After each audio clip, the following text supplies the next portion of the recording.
Hey, welcome everybody. Today is the 27th of February. This is 2024 Robot Builders Night Virtual with Dallas Personal Robotics Group. We'll do the usual and go around the table tonight. We have a handful of things in queue. We'll start off with introductions since there's a few names that some of us don't recognize as regulars. If you'd like to introduce yourself, then Pat has an update, Doug D, then Doug P, then Ted has a question for the group, then Ray, Iron Rain, Tom P, and I have something on Robot interesting anyhow. So with that, what I would like to... Carl, before maybe just an suggestion on the order of things. Sure.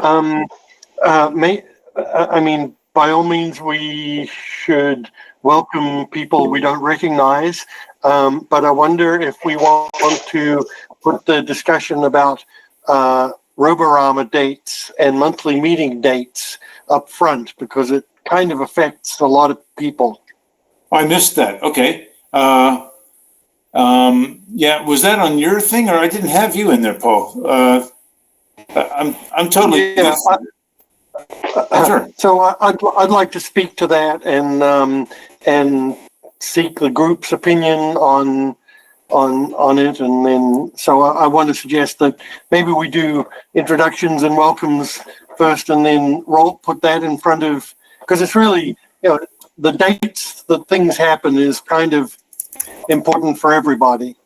Agreed. Okay.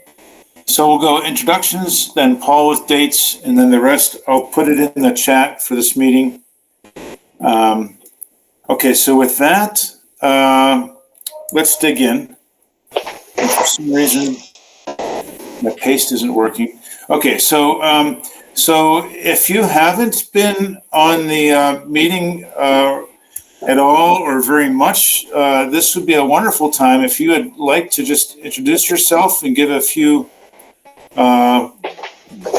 thoughts about what you're interested in and what drew you to the club. That would be great. In fact, we would appreciate it. And if you're not comfortable, that's fine as well. As a reminder, these meetings are recorded and we put them on YouTube later on. So if you don't want to be recorded, don't speak up. So open floor. Would anyone like to just... All right. So it looks like I just saw a message. It looks like the members that I didn't recognize, Arv, Jai, and Nuya, are all from Iron Rain, and we know Iron Rain. So we know where they come from. So maybe there are no honorary members. Welcome. Honorary regulars. Okay. All right. Then we will blast on through. So then, Paul, would you like to take us through? Yeah. So we, I took a poll. Hopefully, you all saw it on DPRG list about what weekend to have the regular monthly meeting on, and the poll indicated that the third Saturday at 10 a.m. was most popular, and second place was the fourth Saturday at 10 a.m. And the quandary we ran into is we can't, I think, and I'm going to make an assertion here and then look for anyone who thinks differently to say, to like assert something different. But I think that it would be beneficial for us to meet in the North Lobby classroom, because it's not behind that second locked door in the makerspace. It's like right there, and we could get a wireless doorbell button that would reach the 30 or 40 feet between the front door and the conference room.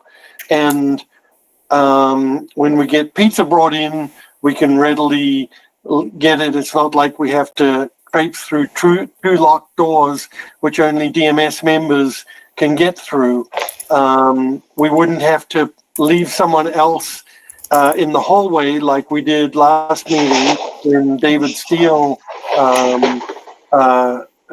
to whom I'm grateful, stayed outside quarter of an hour after the meeting started. And so I'm in favor of using the North Classroom because of its convenience to the door. However, it's booked through May on the third Saturday. It is open on the fourth Saturday. So we could consider holding the monthly in-person meeting for March and April on the fourth Saturday at 10 a.m. But then the fourth Saturday of May, if we were to hold Roborama on the regular monthly date, on the regular monthly meeting day, that's Memorial Day. And that seems like a bad idea to hold Roborama on Memorial Day. So I'm struggling with how to reconcile this. And so one thing we could do is we could hold the March and April meetings on the fourth Saturday, have the April meeting on the fourth Saturday be Roborama practice. Then 2 weeks after that could be the real Roborama. So that's would be, I think, the somewhere around mid-May. So thoughts on that, anybody?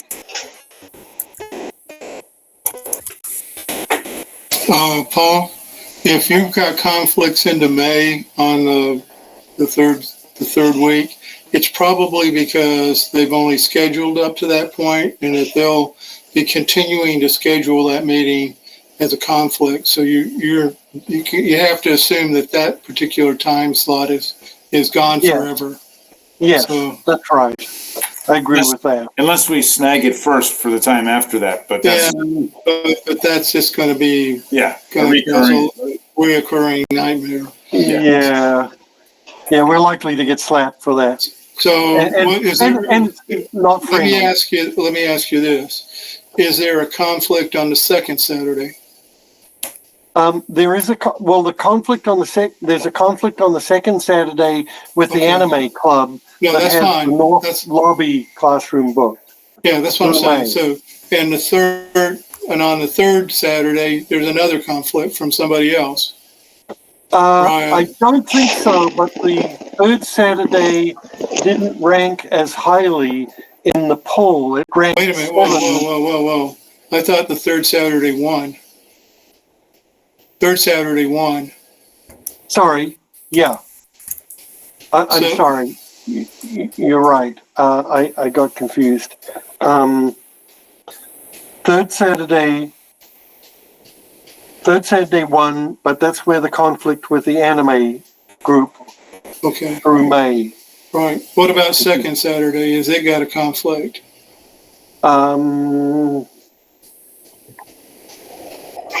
Man, I don't care whether it's second or fourth, okay? Well, second, I think, is the one that Anime has snagged for the North Conference Room, the lobby. Well, okay, now it's confusing. I'm confused. We wanted to go to the third Saturday by the survey. Is it open on the third Saturday or not? The third Saturday, last I remember checking, seemed to be open most months. No, the third Saturday has anime in March. I wonder if how did they do that? So are they meeting every week? It's the third Saturday in March, in April, and it's the second Saturday. No, it's the third Saturday in May. So Okay, anime took the third Saturday. so second Saturday is open. Second Saturday is Amiga. Meeting. Okay, so it's the Amiga Computer Club. Yeah. So All Amiga right. is the second Saturday, and anime is the third. So is the 4th and the 1st open? Yes. I would suggest we go to the 4th and try to claim that to be our monthly meeting, every 4th Saturday, as far out as we can, so to discourage other people blocking that time. Yes. The other option is you could not give up on being in the North Lobby and go somewhere else. Yes. But I agree with your proposal, Doug, that we settle on the 4th Saturday and book it out as far as we can, and adopt that as our norm. It had 8 votes versus 9 for the 3rd Saturday, so it was pretty close. Yeah. And that just leaves us to decide on what to do about Roborama. Well, Roborama has traditionally been at a normal monthly meeting. You don't usually have a monthly meeting and Roborama. Right, right. And the problem is that the 4th Saturday of May is Memorial Day weekend. Oh, gotcha. So why don't we do, if first Saturday is open, why don't we do the first Saturday in June? First Saturday in June? It's open. I mean, that's an idea, unless Yeah. people might prefer to do it in April. Excuse me, first week of May.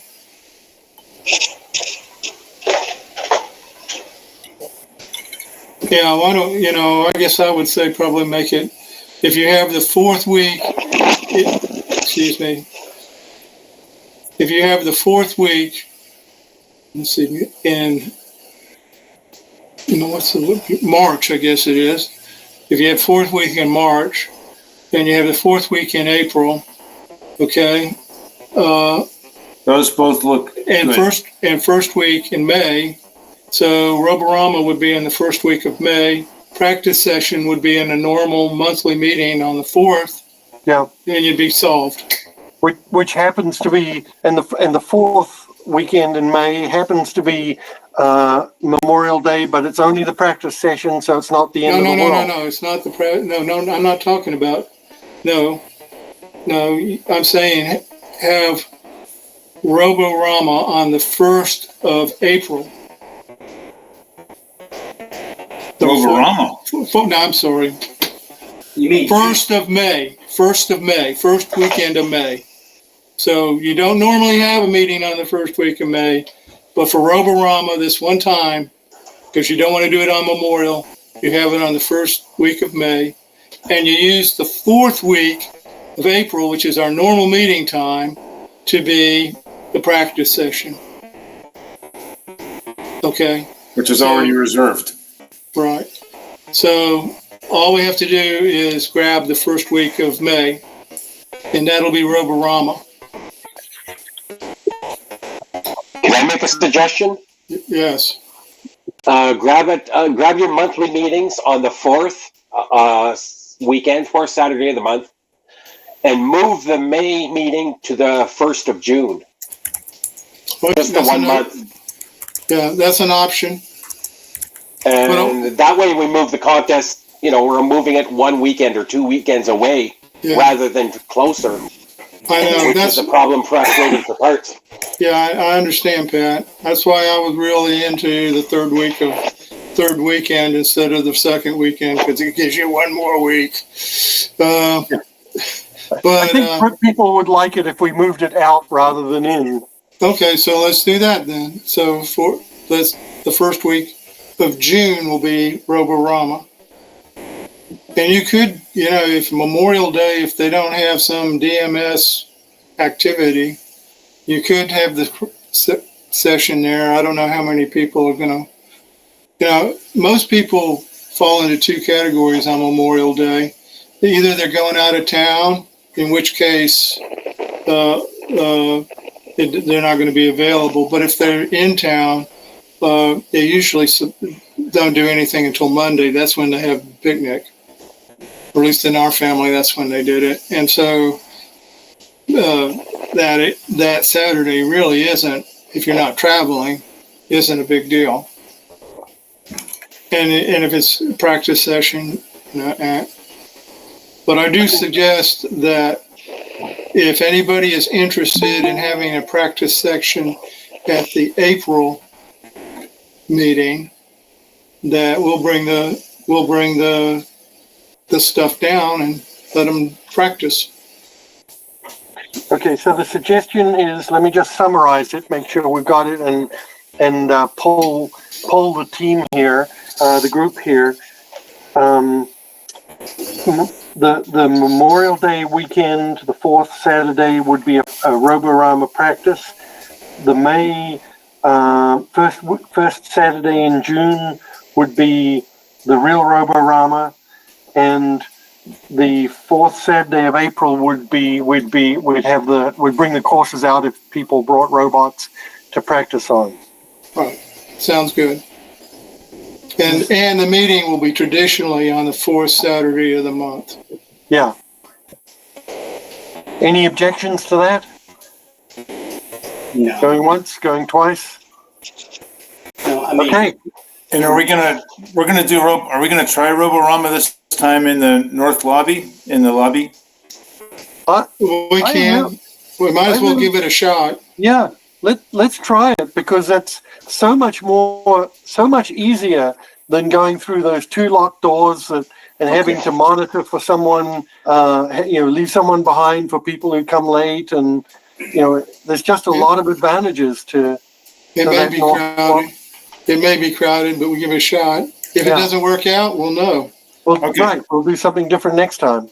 All right, so I will send a mail in asking for the fourth Saturday for the meetings, and then I'll move the same times, but I'll ask to change the room from May 11th practice Roborama to May 25, and then the Roborama, which was previously, now I'm lost. Roborama was previously May 11, so we'll move that to June 1. And that'll become also the main meeting. Yeah. Okay, and what I'll do is I will send this to you, Paul, and make sure that it's straight before I submit it to the DMS. Great. Thank you very much, Carl, and thank you for letting me jump ahead of everybody. Well, thank everybody else. They're the ones that have to wait now. Okay. Okay, good. All right. Any other topics on or thoughts on the calendar? Hearing none, then we can move along. And what I've done now, since we're all very sensitive and caring for those of us still studying to enter our careers, I bumped Iron Rain up ahead of Pat and Doug D. So Iron Rain, if you guys could just jump in, that'd be great. If we didn't make them bail already. Oh, there's one. Can you hear us? There we are. Hey! Okay. Hello. So I'm gonna share my screen.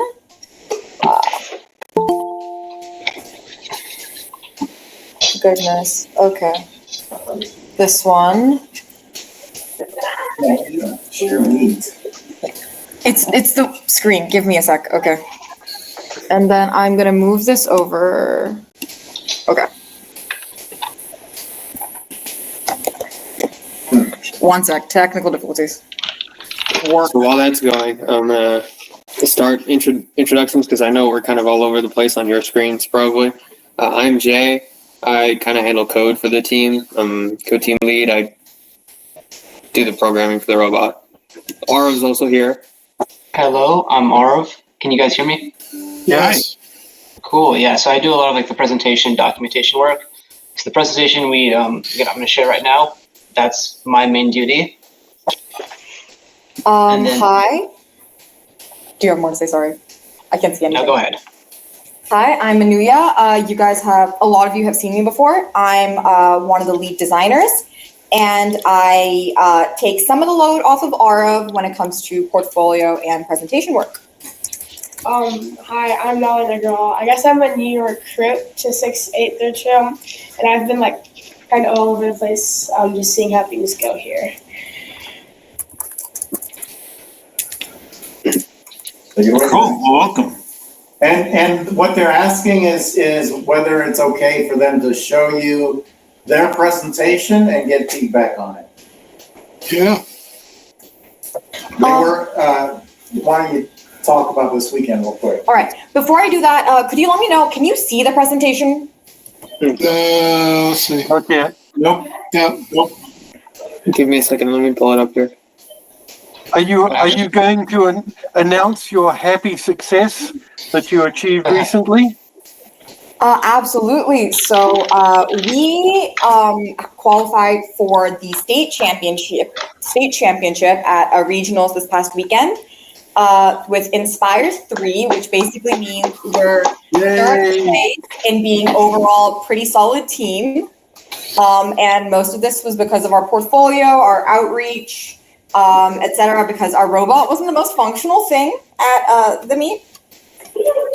So yeah, we're just going to be running through the presentation we gave the judges, except this time we're hoping for some feedback about what we could do better, what you would like to see us change. And for some background information, we only get 5 minutes to give this presentation in front of judges. It'll be a little longer here because of lag between different team members and having to like distribute roles differently than we would at an actual presentation. But yeah, we're gonna run through. Can everybody see the presentation? Yeah. Yes. Looks good. Cool. Actually, real quick before that, I know I was here, what was it, a month or something ago, and I kind of ran through essentially the goal of this game, and a lot of this presentation kind of hinges on knowledge of the goal of this game. So how many of y'all were on for that? Do we need to run through kind of that again? So essentially we build the robot for a game, and So shout out, raise hands. Would anybody like to hear a summary of the game? No, I think I remember the last presentation for me. Yeah. Yeah. Yeah, I remember it. I think All right, we're cool. pretty good. Cool. No need to run through that. Yep. Then we are going to get started. So, hello judges, we are team 6832 Iron Rain from the Science and Engineering Magnet in Dallas, Texas. So first, we're going to be going over our design, innovate, and think portions. And those are some of the main awards you contend for. To test our initial ideas, we participated in Robot in 2 days, where we designed a preliminary robot the weekend of the reveal. Our design included a claw gripper and polycard pixel holder that flipped pixels onto the backstage. One of our biggest problems that we identified was our intake system, and this is our progress from a claw gripper to a tank tread intake. And this reduced how much driver precision we need and allows us to score 2 pixels at a time. So we had 3 initial ideas for our robot: a tall robot which could walk over the central truss, an expanding robot to reduce travel distance, and a swerve robot for maneuverability around the field. Our strategy was to ensure a smooth pixel flow from ground to background, which involved a mobile robot, automated intake, reliable transfer system, and efficient pathing. So this is PBE V1 with a RevRail chassis, a Ninja Flex belt intake, a nylon scoopagon, and RevRail skyhooks for hanging. And this is our redesigned version, named Purple Pixie Eater V3. This is the side-by-side of both. Our redesigned version incorporates a carbon fiber chassis. The entire thing was designed through Fusion 360, building CAD skills. So our redesigned carbon fiber chassis has corner deflectors to allow for easier navigation, access holes for maintenance, and is designed with our transfer system in mind. It also has a handle for easy carrying. Our intake comprises of a Ninja Felt conveyor belt that can ingest pixels side by side. We also automated it to require less driver precision. The diverters are 2 mini servos that drive 2 flat beams to direct the pixels into different sizes of scoop gun so you can score more mosaics. And the Scubagon holds 2 pixels and can passively score pixels on the backdrop through use of a free hinge at a variety of angles and positions. And here's a quick demo of its scoring. Our Scubagon and Pixelerator form a transfer system, allowing our robots to cycle without turning. It also has a swallow function to make sure pixels are fully pushed into the Scubagon. We added a dock to help standardize the location of Scubagon for transfer, so all the pixels get inside properly. The Scubagon is attached to a hinged linear slide so that I can reach the highest parts of the backdrop and still collapse back inside the robot. Our drone launcher uses elastic tension to hold a nylon drone mount, which operates with the flick of a servo. And here's it in action.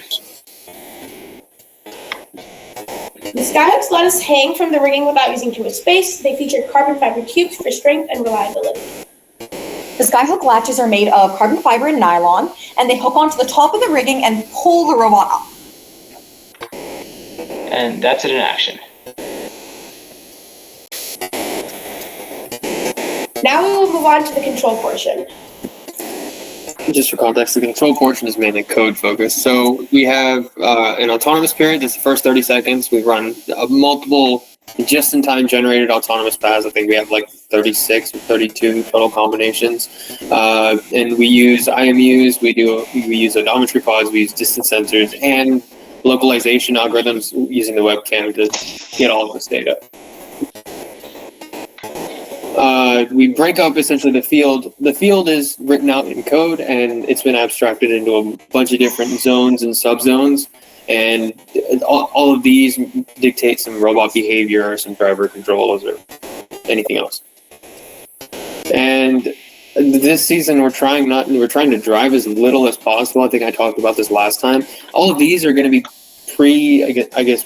autonomously generated and autonomously run paths, so our driver ends up like not really having to drive. And Ralph, our outtake that they were talking about, has been fully mapped out in Desmos. So we've figured out kinematics and inverse kinematics for it. We're working on implementing it now. And now we'll move on to the connect and motivate portions. So first of all, we are in a major deficit, but we received grants from Dallas ISD and the Sound Organization, an audio supplier. We also designed custom parts to save costs and collect community funding. We also have a couple of plans in place to get new sponsors and eliminate the deficits. This year we presented at 5 meetings of DPRG where we received feedback about improving our robot's design and code. We talked about autonomous robot navigation with an AWS solutions architect. We've connected with the head of the Dallas College STEM Institute and the director of R&D at Hoya. Finally, we talked to a Stanford robotics lab and the Michigan Mars Rover team who gave us advice on manufacturing the V3 of our robot. Our team has amassed 12 sessions connecting with 25 professionals across 46 person-hours this season. Now, this summer, we undertook a project where we basically robotified an RV to test our engineering capabilities, which we named R2V2. The goal was to ultimately inspire other teams and use standard FTC parts to basically show what you can do with the skills we're learning in robotics. We control the RV steering via a custom steering wheel actuator and the brakes via a pulley system that mimics a foot. And here's a video of it in action. So to inspire our teams, we presented R2V2 at the FlySet workshop and at a local scrimmage. Over the summer, we added new features to FTC dashboard and interface for FTC teams. These features are accessible to the public and used by FTC teams worldwide. The weekend of the reveal, we also posted a Robot in 2 Days, or RI2D video, with the lessons we learned, and the video got 7.6K views on YouTube. We also hosted 2 presentations on how to create a portfolio for beginner FTC teams. We went through our portfolio from last year. In late July, we hosted a booth at the Frontiers of Flight Museum where we coded Lego robots with kids and introduced them to first. We also mentored 5 FLL teams from the Sudi L. Williams Tag Academy and Bernice Johnson Elementary. We also have a pretty solid online presence. We have about 20,000 online views this season across our Instagram, YouTube, and blog. Overall, the team has amassed over 150 hours motivating the community and impacting over 35 teams and 1,200 individuals. We recruit from Dealey and Studio Robotics onto our 2 JV teams who we mentor. After gaining experience on those teams, members are then recruited onto Iron Ring. And so Iron Ring has been a team for 10 plus years, and we hope to keep our legacy and team running through our new recruits. And that's it. Thank you. After this, we'd usually have like a 10-minute period for questions, which range from like design questions to code questions to outreach questions. And that sums up basically our little judging session. Nice job. Awesome. Yes. Awesome. You guys read Very nice. So if I could speak to your presentation, because you guys may know that I served as a judge last weekend at the regionals, at the FTC regionals, and didn't get to see you guys' presentation because obviously I declared you guys as affiliates, so they put me in another area. But one of the things that I thought your pace of delivery that you did just now was good.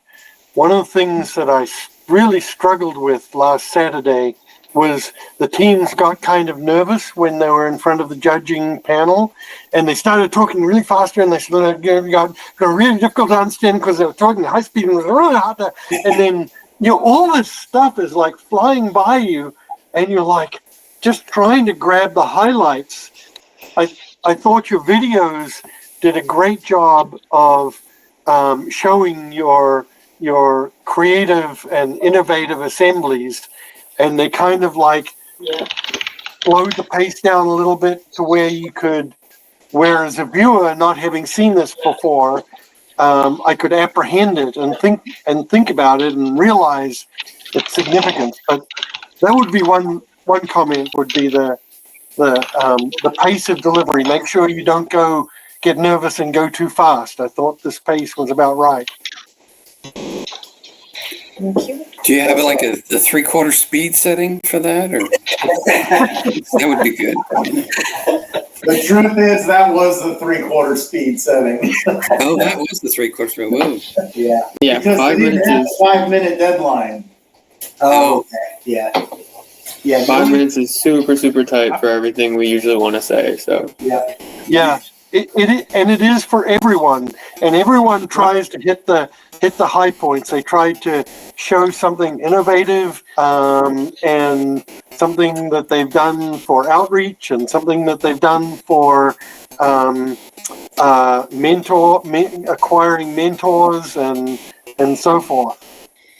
I mean, it's tough to, and the same thing in the portfolios. I got to judge the portfolios. I didn't see you guys' portfolio, didn't look at it, but everyone is constrained by a limited time, 5 minutes for presentation and 15 pages for the portfolio. And the real balancing act that teams are doing here is how can they make the best impression using those 5 minutes and 15 pages. Yeah, one thing I saw was on the one slide where you had auto in, you might want to explain that. So Could you repeat the slide? But I would. yeah, and when you were kind of describing the design, there's one slide that says auto in, AUTO-N, and I'm not sure what that.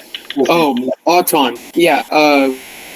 It's FTC short form for autonomous. So the first 30 seconds is autonomous, and we score 45 plus points in autonomous. I guess it's an FTC term that, yeah. Yeah, I thought that's what you meant, but I've never seen it like that before. It was confusing. Okay. So the only other thing is, I've gone up in front of technical people and made presentations, and it was always really scary the first time I ever did that. And so your guys' ability to handle the information and present it well was absolutely awesome. The only criticism I would have there is the one gentleman that's standing next to Amelia. You get song at the end of your sentences. You just need to practice getting, enunciating your words and keeping the volume up at the end of the sentences, because I lose you. Maybe because my ears are old and I'm decrepit, but you might want to work on that, but otherwise, you did awesome. Thank you. Thank you. Yeah, I was going to say from the drinking from the fire hose point of view, I really like how the way that you were able to present. So, for example, on the connecting with professionals slide and the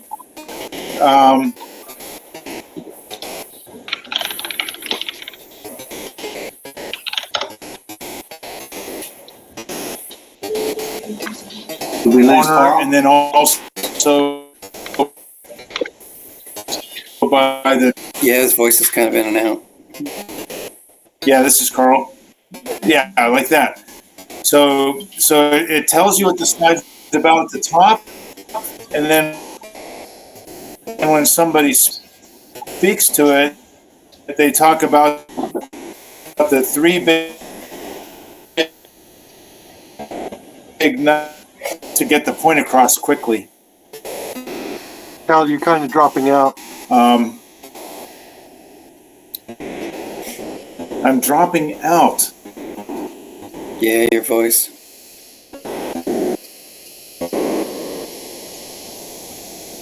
I have no idea what's going on here. So maybe my comments will have to be not used then. Sorry. Do you have AT&T? Is that? Yeah. No. No. This is broadband. If anything, I wonder if it's picking the right microphone. Let me make sure. Microphone array. Yeah. If I turn, if it's any better now. Oh, is it cutting out? Yeah, it is cutting in No? and out. Yes? It is cutting in and out, yes. Is it stable? No. Huh. Hard to say. Okay. You haven't talked enough yet. I'm sorry.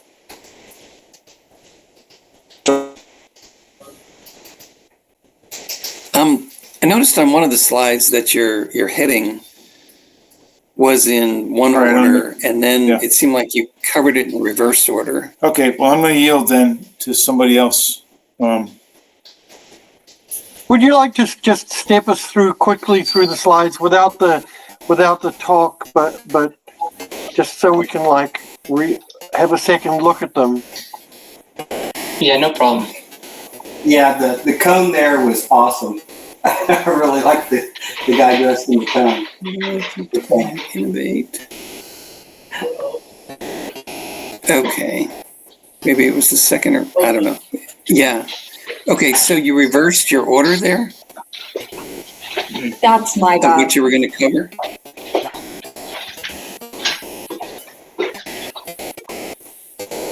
Noted. It will be fixed. Okay. You speak up when you're responding. Yeah, these were great. I like these slides with that demonstrated the action, the scooper, and Picture.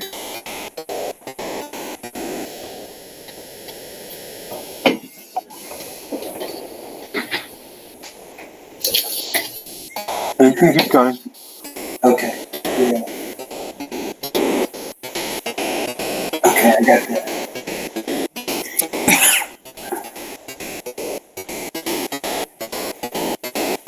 See, just a thought here, and I know you've got things that a lot of bullets here, and you spend maybe 15 to 30 seconds on this, maybe probably less than 30 seconds on this. And as a judge, you can't read and understand these bullet points. To me, you might consider, I think as I look at this now at a slower pace than you presented it at, what you really, the bullets that aren't bolded are really a statement of how you intend to achieve maximum points in that phase of the game. And the bottom line is the bolded number of points that you hope to score during that phase. And it's just too much. You just can't get that in 15 seconds. You can't, as a judge, you can't read that. I know you guys have spent hours poring over it and trying to fit as much information for the judges as you can, but we've only got 15 seconds to try and grab like a lot of information. Yeah, I can give you some context there, Paul. I'm going to push back a bit. Hey, Paul? Yeah. I think what this slide shows me Paul? is that there is a strategy and that there was some thought done into the strategy. And I think that's what they're trying to denote. Whether or not exactly what that strategy is, that's unimportant. Now, I would agree that when I look at, say, the graphic with the robot moving around, the 1, 2, 3, 4, 5, 6 there should be some reference to that over somewhere on the other side. It's not, I don't know why 1, 2, 3, 4, 5, 6 are important, unless they're just, what it means. Somewhere, there should be like there should be something that says something like, these 6 positions are the designated stop points for our strategy, or something. What are the 6 numbers? Okay. I completely agree with you, Doug. I'll just, the two sides of this slide do not match up very well with each other. But I will address Paul and say that their remember, we're doing this not in the way it's normally done, where there's an immediate 10-minute follow-up on the details. Mm-hmm. And the idea of them having this content here and showing that there is such a slide, and making the judges aware of it is so that it'll feed questions. And during the Q&A, they can come back to the slide and drill down on it if there are any questions specifically about game strategy. Yeah, and what I'm saying is, I agree that, like I say, this primarily says there is a strategy. Yeah. All right? That's what this is telling you. But what I'm trying to say is, it's sort of like having a graph with axes not labeled with the units. Oh, no, I agree with you completely. Yeah. So just one line somewhere in that big empty space below total that says something like numbers correspond to something. I don't know what they are. Set robot positions or time sequences or strategies, set points, or whatever those 5, 6 numbers represent. We have a key. I think we just forgot to screenshot it over alongside This is something we put in our portfolio. So in the portfolio, there's a pretty in-depth key. Just we didn't add it here, but I do like the idea of like incorporating with like the point totals. So can I suggest? Can I suggest that for the point totals, I mean, you got some good numbers in here, but I think they're lost with all the words. So 2 ideas are, one is that you could move the total to the top and say we target 67 to 137. Another idea is a pie chart, and you could show how it breaks down between the different segments. And that could be more visually apparent, and then it would also show the proportion of the different segments graphically. Yeah. Yeah. As far as, tying the 2 things together, if, AutoNav corresponds to 456 and there's a color associated with it, maybe you just make the AutoNav label, block that color or something simple like that. Yeah, is 456 part of the end game? Is that what? I mean, I'm still. Yeah. So 5 and 6 are part of the end game. So if you had that block that says end game and you put green on it, that would help a little bit. You see what I'm saying? Is that the block that says end game in your table? If that block Make the colors was match the colored labels green, in the. right, exactly. Now that also suggests that there might be. So I don't know what 1, 2. It's this. What is autonomous? So is 1, 2, and 3 the autonomous sections? Yeah, that's the autonomous section. Okay, so then what is the driver control section? Doesn't have it. There's no real strategy in that. So the driver's control is supposed to be 4. So that's basically we pick up pixels. It's 4 and 2 2. back and forth, or 4 to 2 and 4 to and 2 to 3. Okay, all right. So maybe you would have, double colors on that, like where 2 is. It might be a orange 2 with a similar purple, green 2 next to it. So, or whatever color you decide the driver control is going to be. Let's say it's red. Well, no, not red. That's not a good color. Another color, purple, whatever. And so you tie your sections of your match play breakdown table to positions that you plan to move to, and it would be not unhelpful to have some arrows on your blue line that's connected with circular dots. Like you might say, well, the numbers 4, 5, and 6 indicate a movement, but something to think about.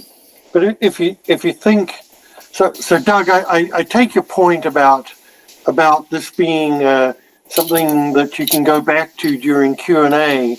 But oftentimes Q&A is consumed, at least in my very limited experience, I've only done this twice now, consumed by more general questions like, what was the thing that you're most proud of in the Yes. design?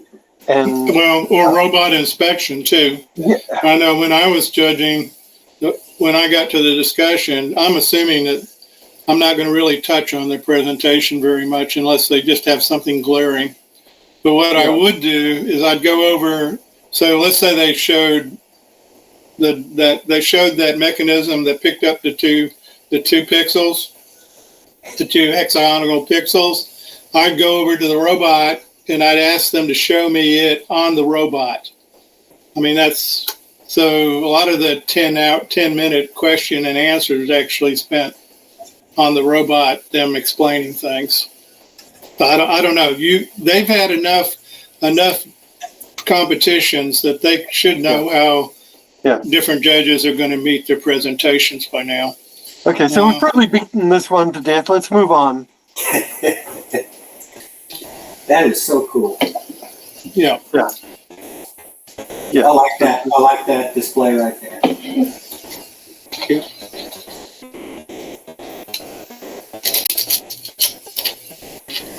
Okay. Do you have something that's actually purple on your purple pixel leader? It eats purple pixels. Oh, okay. So those two pictures right there, the left is the before and the right is what you're moving to? Okay. Yeah, here you might just put V1 and V3 underneath the units so that just to make that clarification. What's a Ralph? Who's Ralph? That's the name of outside. This is Ralph. Oh, okay. He's very excited to meet you. Oh, we had so many more names on the robot, but they wouldn't let me keep them. our big hook thingies were called Kareem and Jabbar because Skyhook. And then we had Jimmy, our drone launcher, but they wouldn't let me. Well, Ralph, that's who you call on the big white phone. So, you know. By the way, where's your drone? Here. You can point out the drone launcher. I don't There's know. a drone launcher. That picture doesn't have our actual physical drone, a glorified paper airplane in it. Yeah. Paper airplane. Yeah. But is that it on your robot? Did you just hand? No, that's not. So it's not. That's the drone launcher. So it just is a spring-loaded thing, pops it up, and it jumps up in the air. Yeah. Okay. Cool. But is there some way that you can characterize, like if you have, I'm thinking of a graphical arrow from left to right on this slide, and maybe a couple of words like smaller, faster, better, or are there anything like that you can help us understand what we should take away, why you made all these changes? Or are the changes just because it was fun? There's a lot of good changes. It's lighter. It was supposed to be narrower. We're working on it. We're working on that. That's a good idea, Carl. Yeah. I like that. I mean, just to tell me what's the most important thing I should take away aside from, boy, there's a lot of parts on here. Yeah. The 15 seconds to Why did we do all this work? I mean, it's intense. It's really intense. As I look through this, my background in this area would be many years of dealing with organizing and judging at various levels of science fairs, not so much FIRST Robotics. But as I look through the really, really large amount of complex information, part of the thought process that we have mentored kids is you have to look from the perspective of what the judge is going to use to decide how to place you, how to give you points, how to get you to the point where you win. So the thought that's occurring to me as I look at the amount of time and space you've used in your presentation to talk about two versions of your robot, I have to ask myself, why are you talking about the first version? You might want to consider how important that is in terms of your goal of winning. It's a little late, perhaps, in your development process of your presentation, but there's so much information here. The other thing we try to teach kids is, what are the really important things? 3 of them to start with, because that's what you want your judges to walk away with after 5 minutes. The 3 absolutely essential things. You don't want them to lose those in all of the other details. So the question is, what's the purpose of the first version of the robot? I think the main reason we have our first version is to show our progression and to show that, we had a preliminary idea. This came from us coming up with something the 2 days after we found out what the game challenge was. And then from that, we kind of took what worked and took what didn't to show our thought process, to show that we put genuine thought into our engineering process, into coming up with this iteration. Because a lot of the awards that are presented is okay, what did you learn throughout your process meant engineering? So we know for a fact that your mentor didn't build this for you. How can you build that? That makes what Carl says even more important. You got to have something on this. Otherwise, and what Tom said, first question would be, if this is going to be your first and third slide, you probably don't want a whole bunch of other slides that show your first robot, because that's wasting time. But here, you want to say is, here's where we started from on our first thing. Here's where we ended up. This is lighter. This is faster. If the reliability is up, we went from 2-pixel pickup to 4-pixel pickup. The arms got where they could grab with better, I don't know, whatever, there should be a list of the improvements. So I don't have to, so while I'm looking at this slide while you're talking, I probably can't do both. So if you have those things on this slide, while you're talking, you're simply reinforcing what I'm reading. You know what I'm saying? But you got to keep the words. It's got to be short. You can't have like a three sentences. I mean, it's lighter or it's not lighter. You know, you don't want to say, well, it's lighter because we went to carbon fiber, blah blah blah blah blah blah blah, and we did this and we did that. It's too much. You know, it's lighter. You might say, you might put the major things: carbon fiber slash. Lighter. No, that just say eliminated a motor, whatever. You know. We get more points. Cut out part. Yeah. What you more points, fewer parts, lighter. I mean, that's the name of the game. I think this is the $6 million man slide. We have the technology. We can rebuild them better, faster, stronger, right? Yeah. That works. You might, as part of that, you might want to scale the one on the left down just a little bit and scale the one on the right up just a little bit so you can see it. Good catch, Brad. Yeah. Now, if you go back a slide, how many more slides are you going to see that first robot? This is the last one. Well, you're going to see it in the videos because they didn't have the new one built in time to get Yeah, I know. But I mean, in this slide deck, how many pictures of the first robot are there? 3. Well, okay. Think if you could cut it down to 1 and not talk about the first robot, other than the, or if you want to do 2, I'm not going to say that 2's not too bad. If you want to say, here's where we started, boy, we had a lot of problems, blah blah blah blah blah, or whatever. But yeah, one of the things it's like talking about past history. You want to acknowledge it, but you don't want to dwell on it. But that one of the things, they are right that one of the things that they get graded on is showing an iterative design approach that advances from not as good to better, and so they have to show a certain amount of that because the judges have to look for that. But I think what you're raising, Doug, is do you have too much of it? Well, yeah, I don't think you need to list every, you got to, like quarter deflectors and distance sensors and all those things. Just have the highlight being, okay, this change improved the ability to pick up a pixel quicker, or like you said, the whole thing being lighter or, simpler or something. And instead of pointing out all the various features on it. So let me ask you this: the Rev Rail chassis it's completely gone? You went to completely carbon fiber, so they're using carbon fiber panels with instead of. See, that's a big thing. That's something you could say as an improvement. You could say in the first one you might list this key features underneath it, and then the second one you could say the improved features and list them.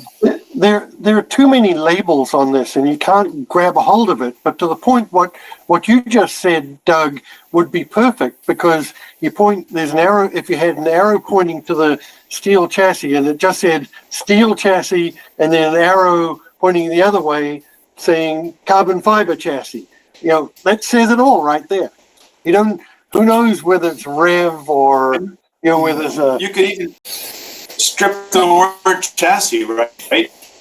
You just have steel on the left side of the arrow and carbon fiber on the right side of the arrow. Yeah. Now, the addition of additional sensors ought to be noted, I think. I still think you ought to label the additional sensors. Don't talk about them, but you still probably need to have them labeled to show that your robot has a complexity to it that the first one didn't have. Anyway, these are all little tweaks and things. I hope we're stimulating your mind and not confusing you. I know this is really helpful. Yeah. Yeah, I love this one. I think this is really cool. This is really advanced chassis building for, I think, even a first team. I don't even think I haven't seen this level of sophistication. I am kind of curious, how thick was your carbon fiber? These are 3 millimeters thick. The main structural components of the chassis are all 3 millimeter, and then we have. So that's eighth of an inch then. Okay, I'm just converting. Okay, all right. Okay, so eighth of an inch. Whoa, pretty cool. Pretty cool. Right? Yeah. I like your 3D models here. Yeah, this one could stand a few labels. We'll put them in.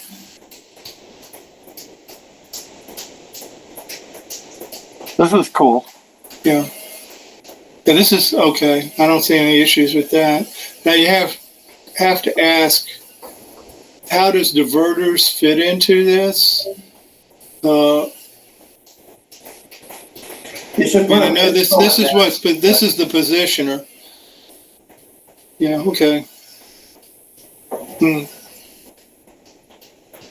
I think what we're trying to communicate is just the process of getting our pixels from the ground into the Pixinerator, using the diverters to then push them into the Scoopagon. Could you combine slides where you showed the first make it the picker upper, I guess, and then the diverter, and then all on one slide?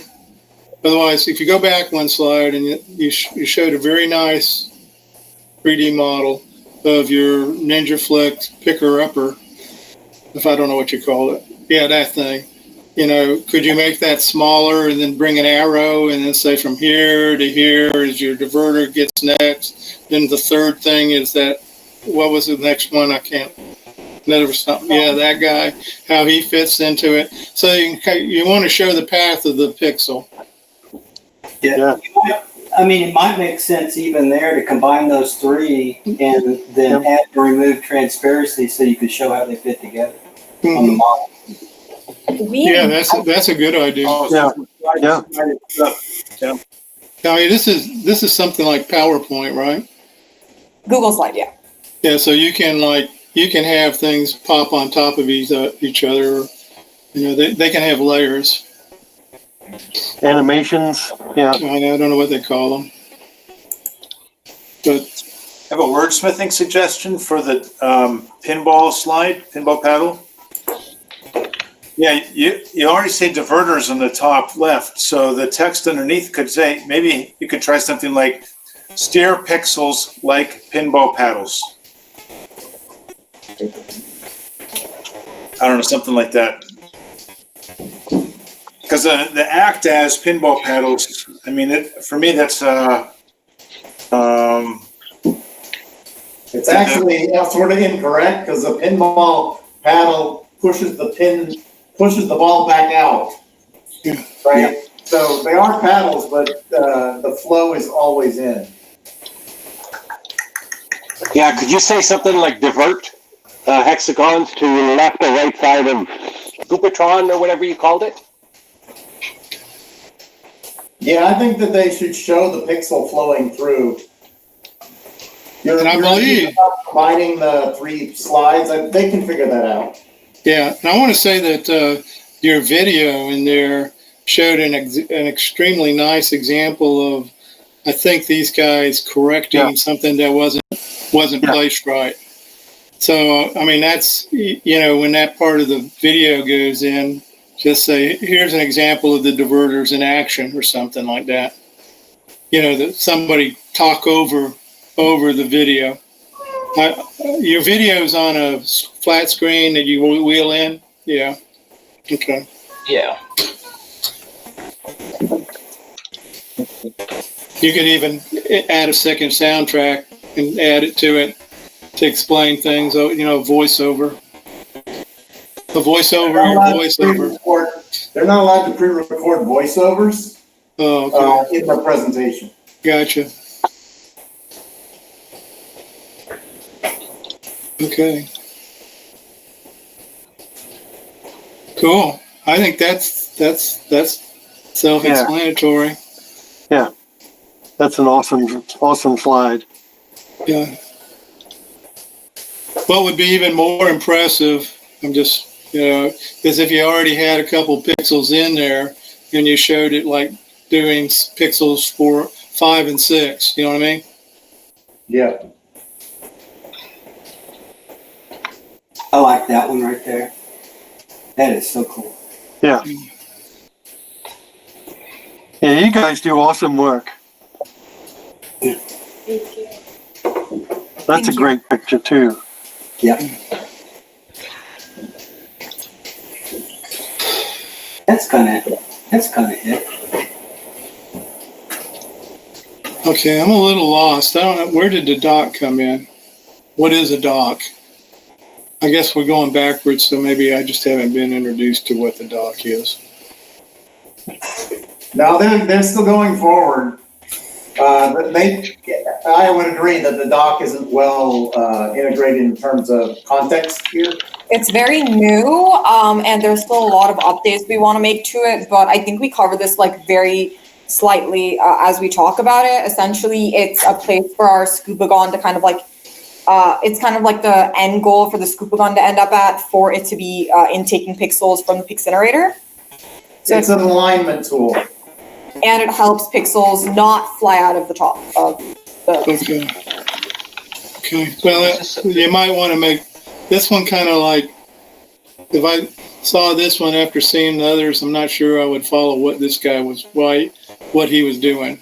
So, I mean, that means it's unclear to me. Okay. So, I don't know. I don't have any suggestions. Maybe But some words like helps align pixels. yeah. I think you could add words like helps align pixels. Yeah.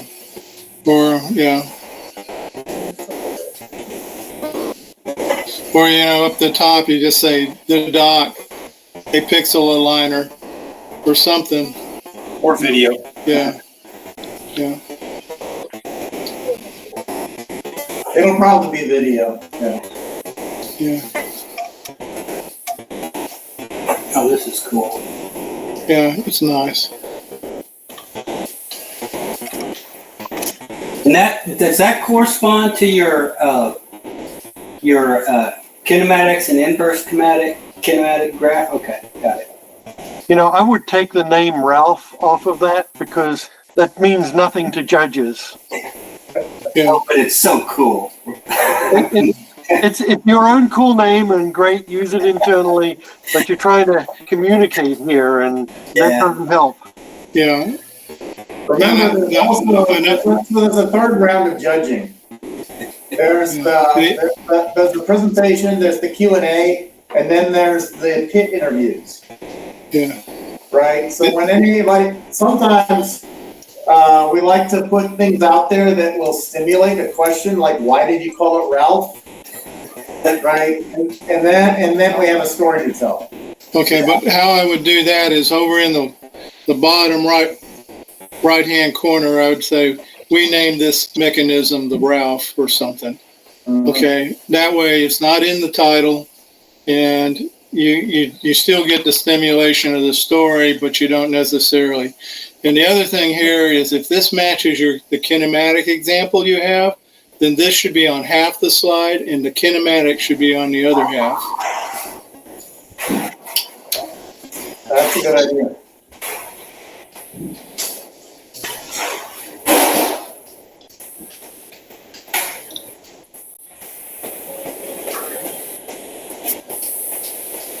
This should have the drone in it as well. Yeah. Yeah, and this is not mounted this way on your robot because, or at least from what I saw, it looked like this should have been vertical. Rotate the arm for them. It's just, yeah. Can you see what she's doing on the robot? Okay. Oh, I see. I got it. So it's actually shot off That's something like a 45-degree angle or something? Yeah. Gotcha. Okay. This one would make for a good video. Yeah. There is a video right there.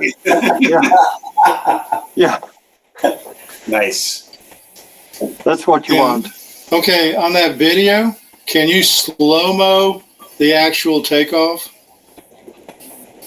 We Yeah. might not have the time allowance though to slow mo. No, well, So just about that one. you could start the video with it in position, okay? So you're not going up. And then you spend that extra time slow-moing the actual flight.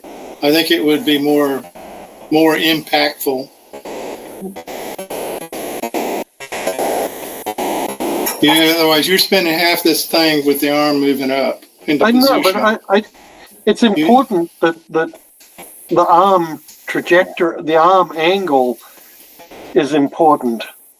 Yeah, well, what I'm saying is, if it was at right there, and you just slowly had the plane We can taking slow it off. down right at the launch point, yeah. Yeah, but anyway, some just thoughts. None of these suggestions have to be taken. We're just over here. What's the one they call it when you're doing Brainstorm. kibitzing? Are we kibitzing? Is that what they call it? That's another word.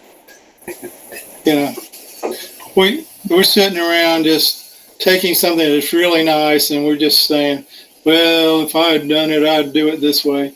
You guys, like I say, you do what you feel is best, and hopefully you get a couple of ideas here that might be useful. Yeah, but the idea of condensing and showing function on the same slide again, because in the next one, these arms actually picking it up. Oh, I like this. This was a good one. It's got the arrow and everything. Yeah, I like. This is a nice slide. Shows the latching mechanism too. Yeah.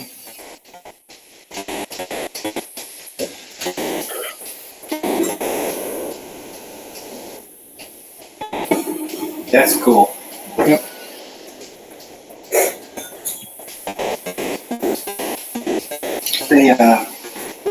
The visual recognition there, do you talk about that anymore? Yeah, so it's two different vision pipelines. They're both built on OpenCV, but the one on the left is color blob. Honestly, we have much better.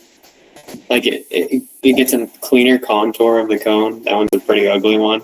But essentially, it's taken in HSV and it's trying to match the pixels in each frame with that HSV. And if it's within those bounds, it'll circle it, and then we can do stuff with like, oh, what's the biggest circle in our image, and where is that, and how far is that? And you can do calculations based on that. Mm-hmm. Yeah, it might be. It's a little unclear what these are. Yeah. Based on what you have here. I mean, I can guess what you're doing there, but you might want to think the layout on this one just to kind of explain how the pictures relate to the bullet points there on the left, and maybe draw a little bit, tie those in together somehow. Yeah, and the text on here doesn't really relate to this, does it? No, because this is the AI stuff. This is machine learning, and this is blob detection and April tags, isn't it? Mm-hmm. So they should be labeled blob and detecting April tags, and then the other stuff might be additional sensors or something. I'm not. The five bullets are a little bit. It's not clear how they go into blob detection and April tags. You got pictures for vision, and then you got bullets for IMUs, odometry, and distance. Yeah. Yeah, you might want to say other sensors or something. Or at least on there. Yeah, you're using the camera, so you might want to put that in your bullets. Yeah, I think I'd break out a machine learning slide and just put the two pictures, and I would find a better orange cone picture than that, because that one's actually going to throw you off center. The one you got, if I'm reading it correct, because it's going to be off to the left. It is off to the left. Okay. Yeah, a number of the teams that I saw brought up the fact that they're using, I think it's a Husky AI camera, and talked about what that gives them, and that comes across as pretty advanced stuff. It's on the level of a Pixie, I think. And when I say that, in complexity of actually using it. I'm surprised that the Huffy lens is allowed in this. Yeah. Oh, yeah, quite a few teams are using them. Are you guys using that? No. No, we built our pipelines in house. Yeah. Okay. And they're just running off Logitech webcams. Okay. So I think that is a real distinction, because that's a lot harder to do than run a Huffy cam. Okay. So I would develop a machine learning slide, and I would have these two pictures, an example of the blob detection and the April tags, and then I would also show how those green boxes are showing angle. Just saying, like the raw. That's not machine learning, right, Doug? It's just regular vision processing. Yeah, I think that's called machine learning now. No, machine learning is. Yeah, well, maybe. Okay, it's OpenCV, whatever it is. But what I'm trying to say is, you want to point out that you guys have developed your own pipeline, as opposed to using a CAN sensor. Yeah. Okay. You might want to show your pipeline on that slide. Yeah, that would be I agree with Brad. That would be a good thing. And an idea that you could include in that is the reason why you did that, because you believe you can get perhaps better performance out of an OpenCV pipeline that you design versus an off-the-shelf Husky lens.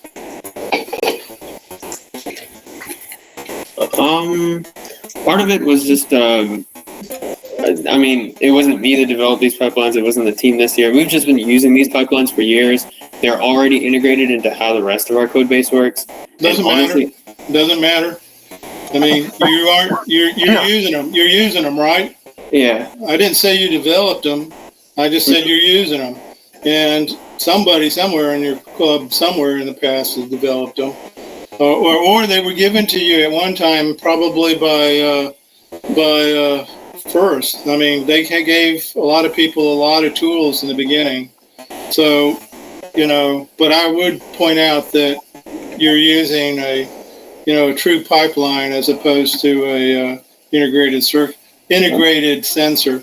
But I wouldn't knock the integrated sensor, because that's not going to get you any points. But I would just say that we're using an OpenCV pipeline. Yeah, a professional level toolkit. I mean, you tried to sell this idea to the judges, right? I propose the words custom vision pipeline. Yeah, I like that. Yeah, I think that's exactly the words that are in their control award. Remember, there's a separate control award submission, a 2-page document that they've done, and we're not showing that here. This is just the presentation. Yeah. There's also more stuff in the what's it called? The portfolio about control. This is amazing stuff. Yeah, really nice. Yeah. Especially for control, there's just so much content packed into such a tight space. It's like maybe 4 or 5 slides here. But you do see, don't you, that these two pictures don't really go with your text at all. Yeah, so if you need those two, if you want to talk about overall sensors, okay, then you might have a sensor. Otherwise, here I don't want open vision pipeline on this one, and then have it say Bob and April detector and maybe a couple of bullets, and then have a separate one that says supporting sensors, 2 IMUs, 3 odometry pods. You might want to discuss, those are those wheels that have the odometers. There's probably a better terminology than odometry pods for those type of sensors. That's their actual product name. Okay, but then I would probably include a picture on that second slide to show them and maybe explain them a little bit, because I would say a lot of judges would not be familiar with them. Yeah. Okay, so Mickey Dean, I think, doesn't have a microphone, but he's been putting some comments for y'all in the running notes on the side. And the last one I'll read off here is he's observed that the first 2 bullet points are not like the last 3 bullet points. And I'd like to riff on that and suggest, and we've already beat to death, I think, the mismatch of bullet points and images, but I would challenge you to ask yourself, what are you really trying to convey in this slide? What's the key takeaways? Is it 1 slide or 2 slides? What do you want the person to remember? And let that guide what this thing turns into, this slide. Yeah, and let's just assume that for a minute that your judge is not quite that, knowledgeable about this subject. And so he sees this yellow thing and these 2 little green rectangles, and he's looking at them. There's no explaining text. He doesn't know what those are. It's not going to, you could make that so much more powerful by making this a separate slide, I believe. But anyway.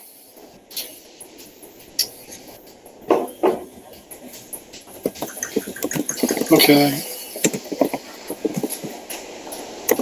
Okay, now this one here, I think I understand. You're saying that you have set actions, or kind of like pre-programmed actions, that the drivers can make only in specific areas.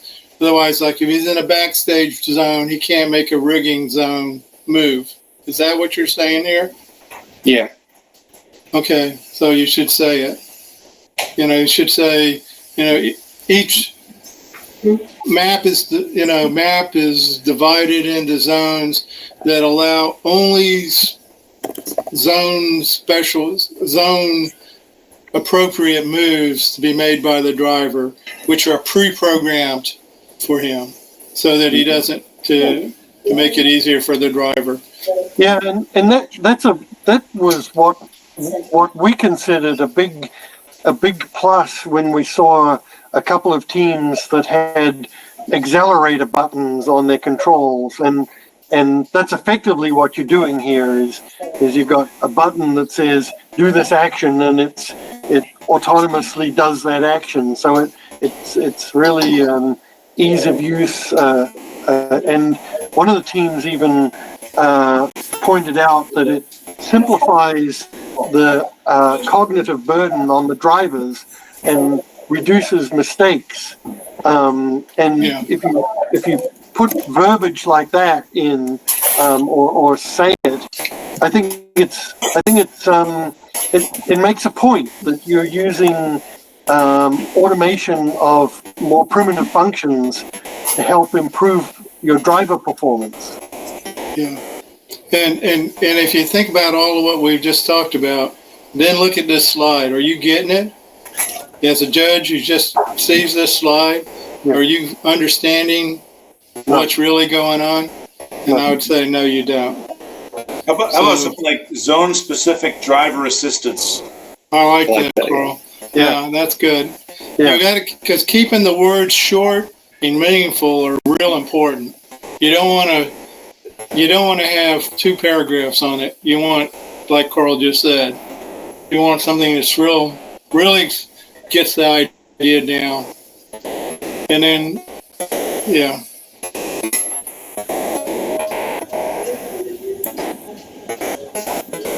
layout pathing. And that looks to me like it's more driver assistance, right? I don't think so. I think if I were looking at this, That's exactly what oh it is. yeah. Okay, I see it. It's teleop, but it's autonomous. So Yeah. it's to me, it's a driver assistance. Yeah. Ideally, it's taking the driver's job. Yeah. So is the driver the backup now, and the autonomous is primary, or how do you think of it? We're working towards it as fast as we can, but there's variables that we didn't know we had to account for and stuff like that. But yeah, eventually, like I think we had a conversation about like the driver only takes over when he needs to, and the robot essentially runs itself. And he takes over for, I guess, non-static obstacles. Like, oh, if there's a robot coming in one of these paths and the robot's trying to run it and it has no idea, the driver steps in and it stops. That idea that you just expressed is very powerful and very advanced. And if you expressed that, which you didn't, but if you did, I think you'd make a good impression. Well, they got to be able to prove that they can do that before claiming it in the presentation. Okay, yeah. But they're doing some of that level of stuff. Yeah, and it is the goal of the season to do exactly that, to have the human player act almost as the last ditch collision control, or collision detector. Yeah. They just take over temporarily to avoid that, and then let the robot resume its path. Yeah, you gotta remember. It essentially ends up playing lane assist, and the robot drives itself. Yeah, I mean, you could even hark to or reference the idea of level 3 and level 4 driving autonomy, which is really, I mean, you're really playing in this game, right? It's like the driver is responsible for some things and the machine is responsible for others. That's a good idea, Paul. You could divide your goals into 3 or 4 steps, and you could say, well, we've achieved step 1. You could have a check mark. You could say in progress on 2, and the other ones you could say in the future. And that way you get over Kareem's concern that they're over-promising, and yet you also show a strategy that you're moving on. Yeah, that is super cool. Yeah. I still don't understand that slide though. What are the 1, 2, 3, 4, 5, 6, 7s again? Are those buttons on the controller? So we're trying to figure out whether they're going to be essentially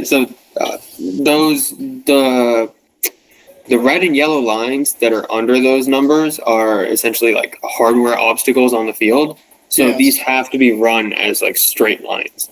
And so these are the only hard coded ones. The blue ones are generated dynamically from whatever position you want.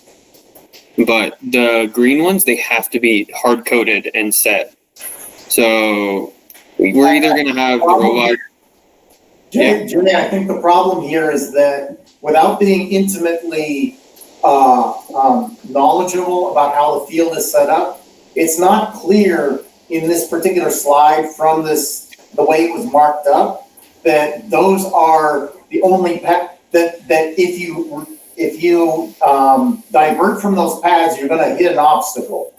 That makes sense. It's not clear that those are the clear paths through the obstacles. Well, I guess the other question I would have is, let's say you were at 2, at the top 2, and all of a sudden your partner's robot dies right there underneath it, right where the 2 is. So now you got to deviate to 1 or 3 or somewhere else. Is that part of your automated thing to change lanes? Yeah. So we don't have enough sensors and the computational overhead. I don't think we do. I don't know if it's possible as to being able to detect obstacles that aren't static. Of course, these hardware the parts of the field we can't account for, and okay. like a scenario like the one you're explaining might be time for the driver to step in. Okay, I got you. All right. Okay. And again, I agree. If this one should be part of that other slide where you show the actual mechanism. That makes sense. Yeah. I don't have any issues with any of these slides. I don't think. I think they're all pretty straightforward. You guys got way better toys than I do. Yeah. Yeah. Yeah. I am sorry that we took up so much of your time. That was not the plan, but we really appreciate the input. Well, I hope we did not discourage anybody, and I hope it comes out. I hope something we did was worthwhile. So, Thank you so much. This was infinitely valuable. You guys are so far ahead of where I was when I was at that step in my career.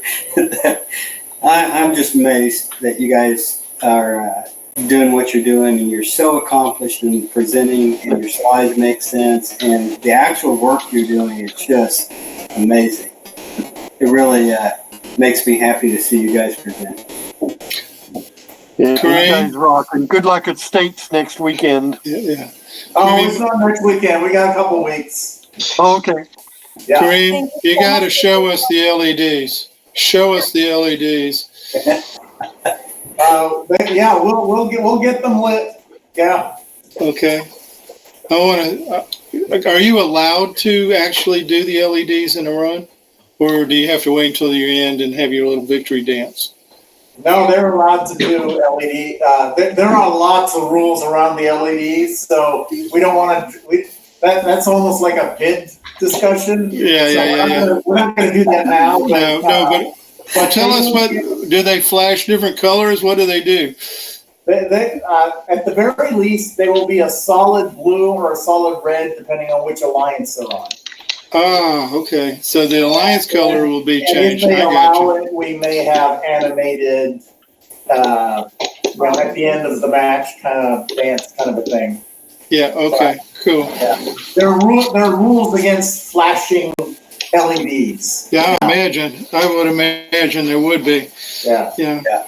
Makes sense. Yeah. Okay. Well, thanks, guys. Hey, do we give gold stars for the videos? Thank you so much for all your input. Thanks a lot. Well earned. Good luck, team. Go do your homework, guys. Good night. Thank you. Good night. Okay, with that, we go to the rest of us who are aspiring to be what Iron Rain can do. So I don't mean to, I know I am in my case at least. I don't know. I can't speak for anyone else, but okay. So next in queue we had Pat, Doug D, Doug P, Ted, Ray, Tom, and then me. So I'll put that in chat. And Pat, what you got?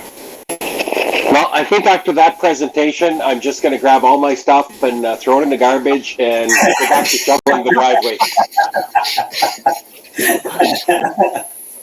I'm with you. Those guys did an excellent job, and they did fantastic. I'm very impressed. Mm-hmm. So I wanted to present just a shout out to Chris. Thank you very much for last week's presentation. Okay.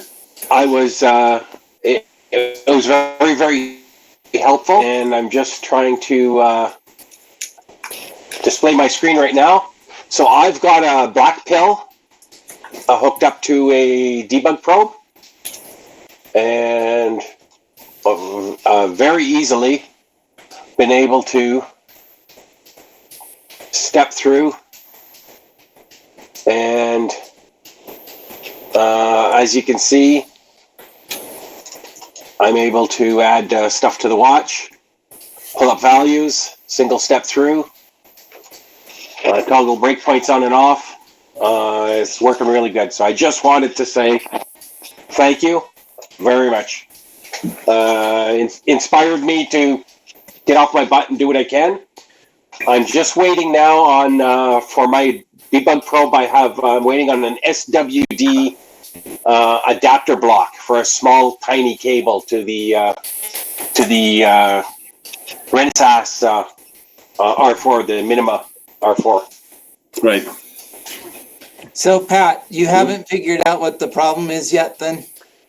No, I do not, because I'm not able to physically connect the debug probe to that other board. So I tested the program to make sure that I could get the probe working in Platform IO, and I'm talking to a black pill, an STM32F411, I think it is, a little black pill board, and I'm able to hook up the debugger to that and just debug a basic Blink example. So I have parts arriving Thursday, and I'll get that going and be able to go back to troubleshooting my board. All right, because I am really curious what the issue was with that. That's so weird. I get in line. I'm in front of you.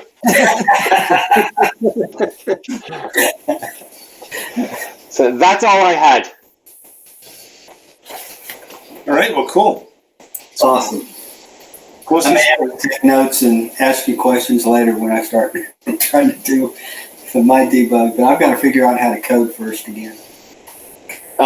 Yeah, well, that's when you write bad programs that are giving you zero values, you just sort of want to find out what's happening, and is it me or is it a bug in a library or something? But yeah. I've got to see what's going on and how I can resolve this.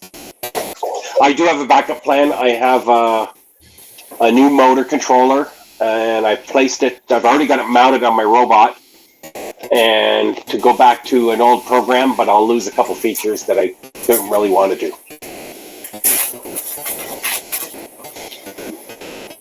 Cool. Next in queue we have Doug Dodgton. Doug. So, if you pin me, I'm going to bring this camera over to the RoboDog. I've made some pretty good progress. See if I can bring this over here. Is that surgical tubing? That is actually a leather cord, which is temporarily holding this really tight against the screw here. And now that I've proved that that's going to work, I'm going to switch to one of these bands with a screw on it, and that'll screw it on there permanently. Because I've decided that I don't need to be able to swivel these legs backwards and forward like I originally planned to. And I want to set this down for a second so I can let the robot on it.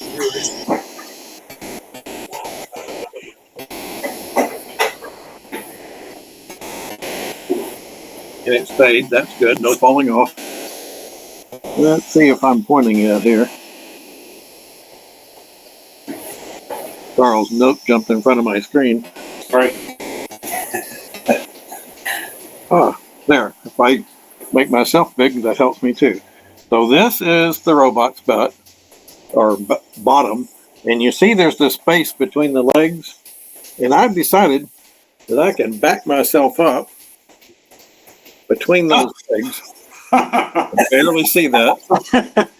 So I can wear it on my back, which is the intent, with the legs in place. I don't have to fold them down to put it on my back.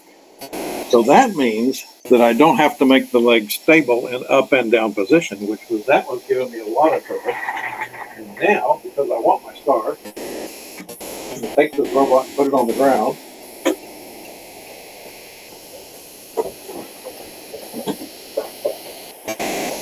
Let's see if I can put this over here. Hopefully, this is kind of pointing at the robot. I think it is. And let's see. I have this little toy, which is my little controller, which I'm going to have in my sleeve. And I push that in the forward position. It goes forward. Back. Turn. Turn. So that's all working very good. Everything's staying together. Yeah. Every once in a while. We're killing it.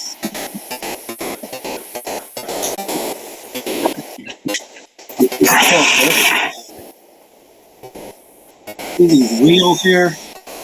Because they have those little tightening nuts on them. There's they call this over here. Tightening nuts. You mean set screws, right? Yeah. I don't have a good example of a motor. This is kind of a motor that's similar. It's got a shaft there, and that wheel is on that shaft. And it's got those little nuts. That stayed up there. It's got those little nuts on it that hold it in place. I'm putting it back to me now. So I'm no longer required to be pinned if you don't really want to see my face really big. So I'm a wild Scottish hair. But those nuts just get loose after a while, and the wheels will just fall off while it's rolling. And I'm thinking about maybe drilling a hole into that shaft to put a screw in that. But right now, I don't really have a solution to keep them wheels on. Loctite? What is Loctite? Is it like a glue? Sort of. It's meant for holding nuts and bolts together. Yeah. And they make in different strengths. Some of it's more permanent than others. Yeah. Would that work on a plastic bolt? Because those little lock things that are inside those hubs are plastic. I'm considering putting a screw in there, and maybe that would work better on it. I think So it's a pin screw. Best thing is just go to Lucide and look at their website and see, because they have a whole family of these Loctite stuff.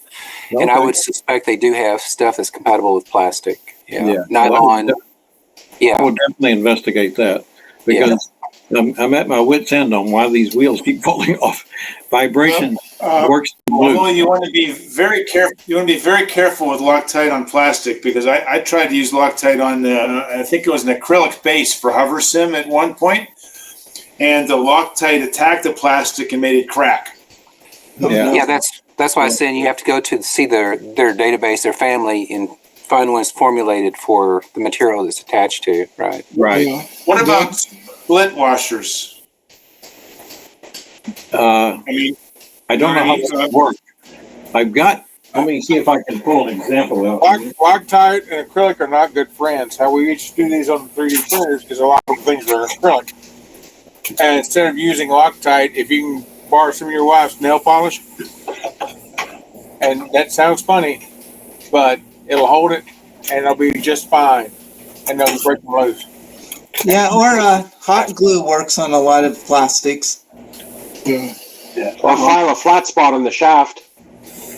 Well, the basic problem is there's this hub here that attaches to the wheel. Yeah. The hub has these little bitty screw spots, which is a number 10 size screw that has plastic. And it has some number 10 screws that I screwed into a couple of them, and they seem to work a little bit better. So maybe that will solve my problem with the Loctite, because the screws are metal, just like the hub. Hey, Doug, are you talking about set screws? Sort of. Okay, yeah. On set screws, there's a couple of, first, do you have a flat on your shaft? It has one flat on one side and not flat on the other. Okay, well, you got at least one flat, right? Yeah. The other thing you can do is, and you see this sometimes, is you put in one set screw, but it's a little short, and then you put a second set screw, and you lock it down against the first set screw. Okay, and that will give you double pressure, basically. Well, it tends not to work out as easy, but and I think that what Harold said is a good suggestion too. Something like I guess that's lacquer, isn't it, Harold? Some sort of lacquer. It's gonna act like it's going to just provide resistance from it to backing out. Right. It won't back out as easy. But that's a good thing. Yeah, it won't hold it like a Loctite or whatever, but it probably will hold it enough to do what you want to do. Yeah. But the set screws are plastic. Yes. I get rid of those and put steel. Yeah, that's what I've been thinking about doing, and I've done it on a couple of them. I may have to buy some more number 10 screws, but that's not a bad deal. I have always had problems with set screws. Yeah.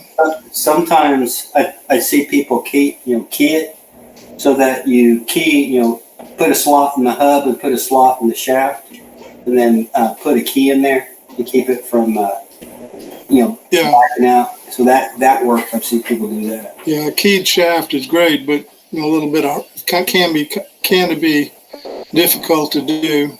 Yeah, sort of like drilling a hole in the end of the shaft to put the screw in there. Yeah, well, in your case, since you already have a flat on one side, yeah, if you can get the right key material, the right size key, you could use a file and file you a slot in where you're putting your set screw, okay, and you stick this, so you don't really have a true key because you're still using the flat as a resistance.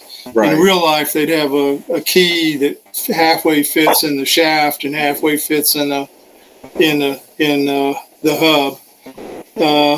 But anyway, there's a couple of solutions. But yeah, I think going to steel screws, doubling them up, and then using the lacquer probably will get you there. And I don't know where you're situated exactly in the DFW Metroplex, but just go to Elliott's, go hang out in their screw thing and find the screw you need and buy the 3 or 4 that you need. I mean, you can go to Home Depot and other places like that, and they might have what you want.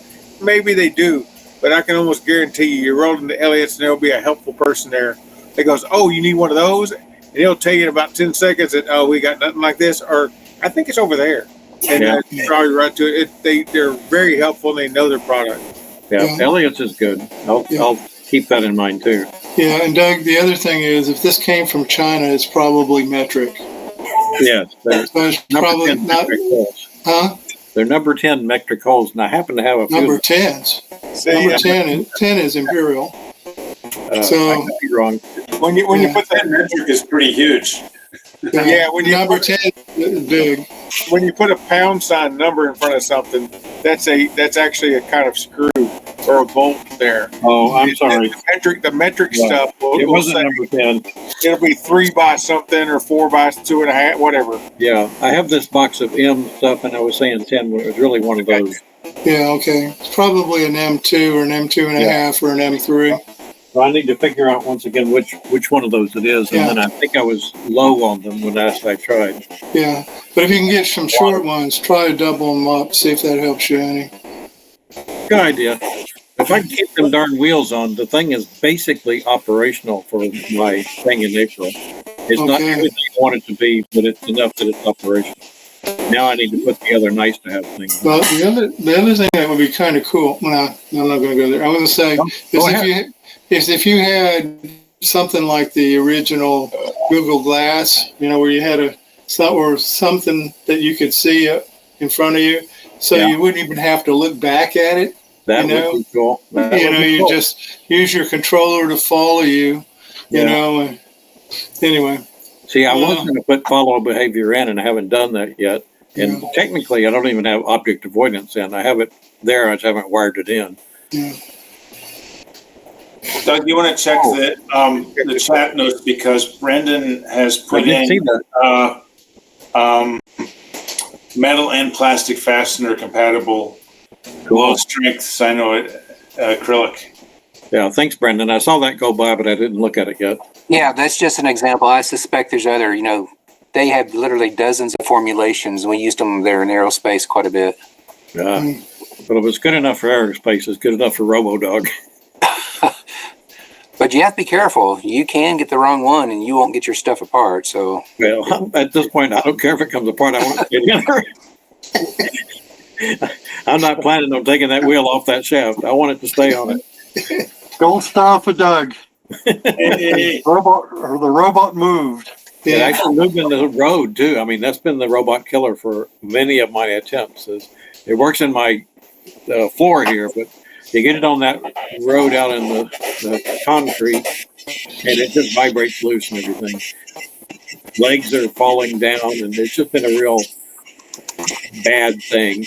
Neighbors come over and I say, "Look at this," and then the robot crashes. Oh, well, I'll be back. But it's passed its last couple of tests, so I'm thinking it's going to be good as long as I can keep those wheels from falling off. Legs are no longer collapsing. So I'm happy. I'm actually thinking I'm going to make it in April. The only real problem I have now is the thing is about 20 pounds, and I don't know how long I'm going to want that on my back. We'll see. I'll yield my time to the next person. Very well, thanks. Next in queue, we have Doug P. and then Ted has a question. Okay, I'm going to share something because give me a second here. All right, you should be seeing a part of the website. It says Robo Builders Night Virtual February 20th. You see that? Yep. Yep. Okay. Well, so the old ones, you notice I shortened them, but I decided that to try to, as an improvement of the website, I'm now trying to do Robbie's highlights, excuse me. So where I try to get 1 or 2, 3 bullets of the meeting. All right, so, you know, I went back a couple, and you can see the idea. So to make it easier for people to find things. Now, I'm not going to go back to the beginning of time, but I'm trying to keep this forward so that we can capture things easier. All right? Now so. That's a good idea. Nice. Yeah, we'll see if it works and see if I can keep up with it. So that's all I really wanted to show. Yeah, keywords for searching would be awesome. Yeah. So anyway, that's all I had, Carl. Cool. All right. Thanks very much. Looks good. Ted, I think you're up. You had a question to throw out there? Great. Yeah. So a little background. I like to build outdoor robots, but sometimes the weather's not real great in Colorado, especially in the winter. So I also built an indoor, smaller version of my outdoor robot, which is great because it's small enough that I can test it inside the house, and there's lots of obstacles for it to go around. The issue I have is with GPS, and GPS doesn't work indoors very well. So I was wondering if anyone had any ideas on like how to integrate the GPS so that when I actually go outdoors and run it, it doesn't do screwy things. I see a lot of shaking. That's hard. Yeah. Yeah, the problem I think is that your accuracy is like 20 feet. And if you're in let's say a 12 by 12 room, then 20 feet means you could be in the next room, and it gets really, it's hard. Yeah, and so far I've done is just not use the GPS indoors. Yeah. But yeah, then again, I end up not using it outdoors either. Yeah. So maybe if you want to test it indoors, right, and then take it outdoors. So instead of just not using the GPS, maybe you have to simulate it somehow. Right? So that the rest of your logic is the same. You know, you pretend you have GPS, but you're not using the real GPS system. You know, I don't know how you'd simulate it. I'd have to think about it a little bit, but that's the basic concept, right? Yeah, that's clever. I like that idea. Oh, you can even emulate it just by reading the odometers, right? And feed that back in as if it were. Or I know there's some noise on it. Yeah. There's some other indoor indoor positioning options, right? There's some RF ones, there's some systems designed, and maybe we could translate them to GPS coordinates. Yeah, I've seen some people that have done things like with drones, when they're flying drones indoor, use an external camera, like have a centrally located camera, that they use that to generate coordinates that simulate GPS. I've seen people do that.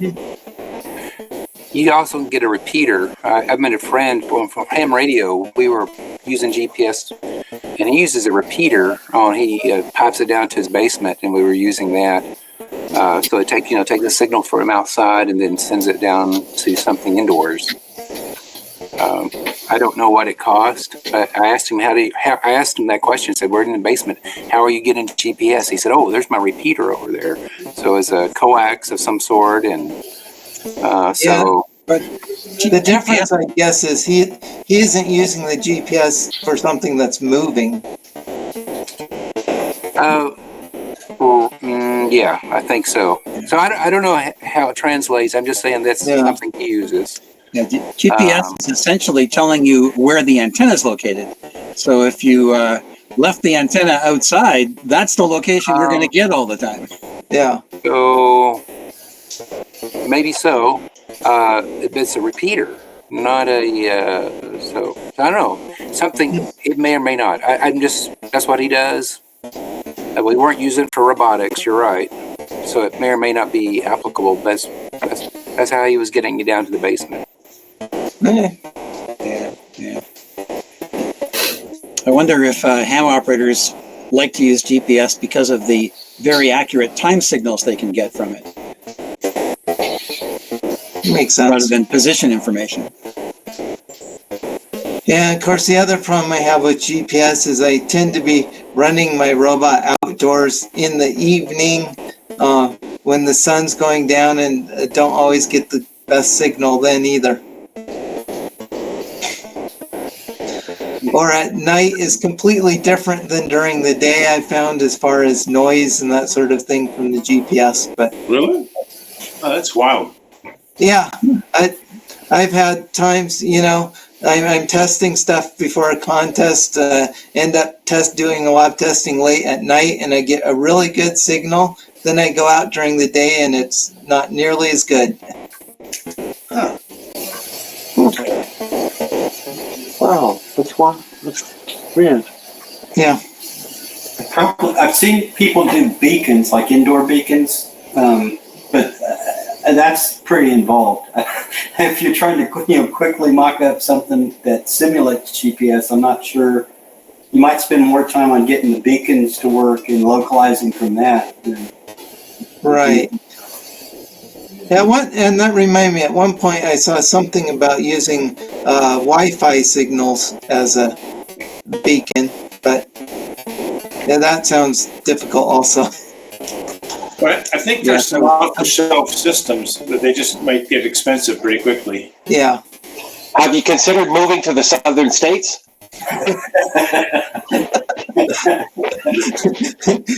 Yeah, but my wife vetoed that plan. Yeah, and then you have to run, if you're down where I am, you have to be able to run effectively at 110 degrees. External temperatures. So I have the opposite problem. Yeah. Yeah, out of those, I think probably being able to find your robot with the external camera and then pass the coordinates that it sees, probably the easiest to implement. Yeah, probably the first thing I'll try is, like Chris suggested, doing some sort of emulated GPS. Yeah. Hey, Paul, you played around with RTK GPS. Did you set up a base station to do that? No, I used internet-based base station. Okay. And pulled in the corrections from it.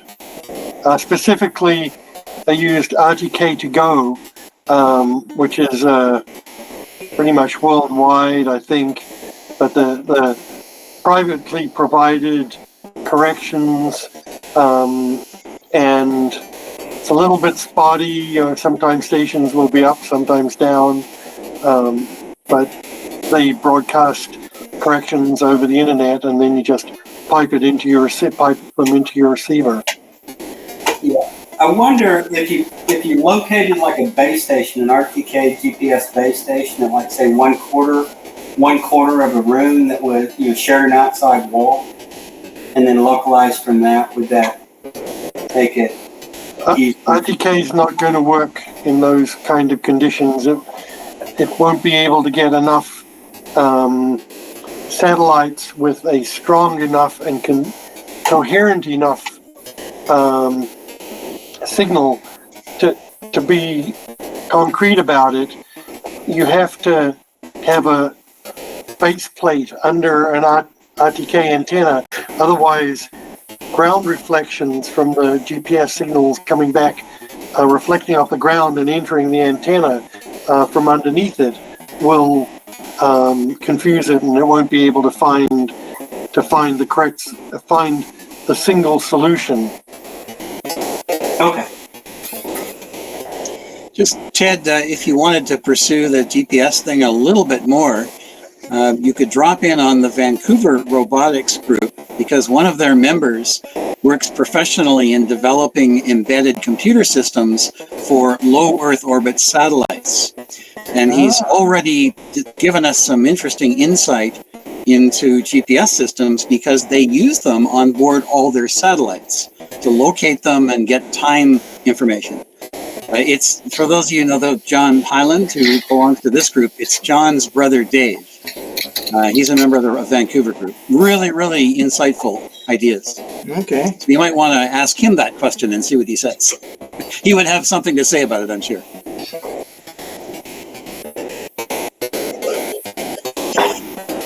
So that, Chris, that link took me to ChatGPT, but it didn't have the theory. I had to log in to view it. Maybe. Okay. I just have to log in. I don't know how this works if you don't have an account or what. That's not. I was able to view it though, and it's an interesting. Yeah, it's talking about atmospheric conditions, thermal, all kinds of things. I honestly didn't read the full thing. I just sometimes like to bounce things off of ChatGPT to help me brainstorm. Yeah.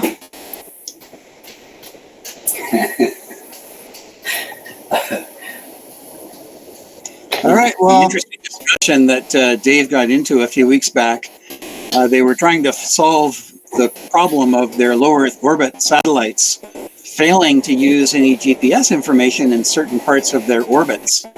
And through a lot of analysis, they suddenly realized that all of the GPS systems throughout Eastern Europe are all jammed, so they no longer work. And it doesn't matter whether you're on the ground or flying through space.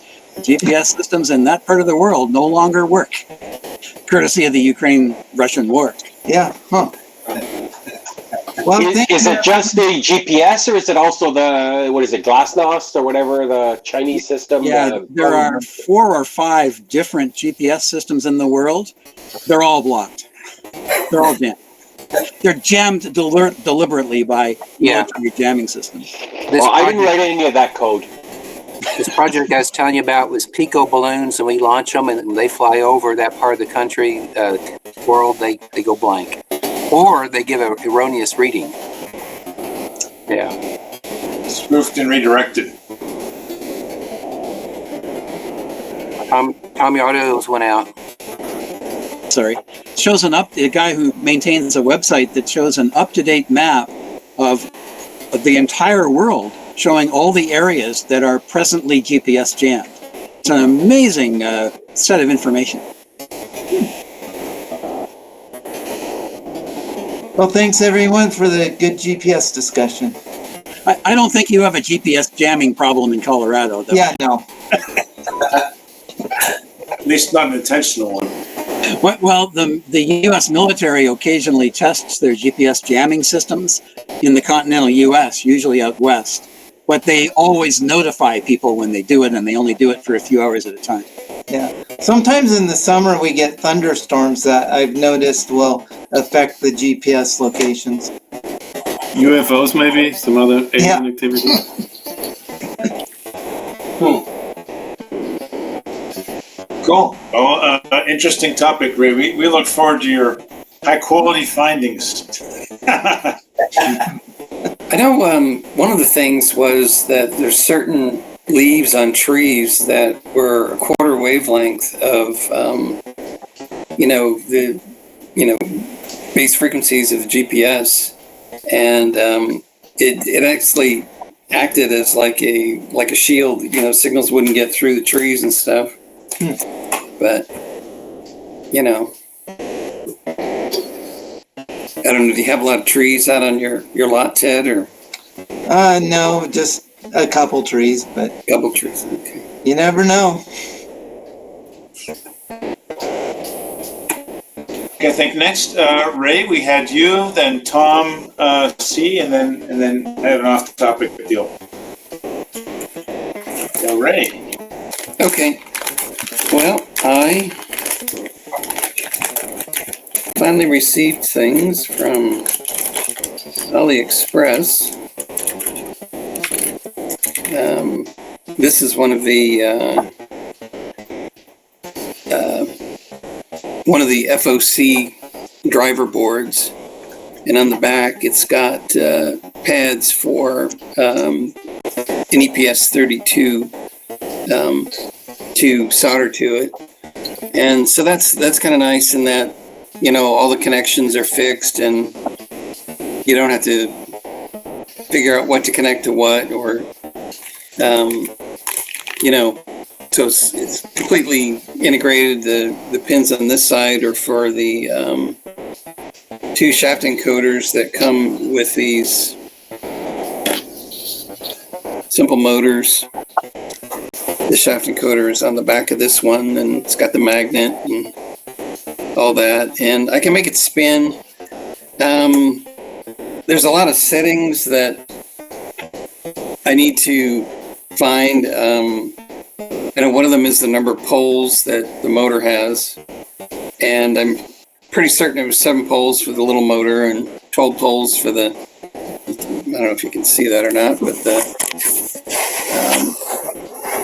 for the hoverboard motor right here.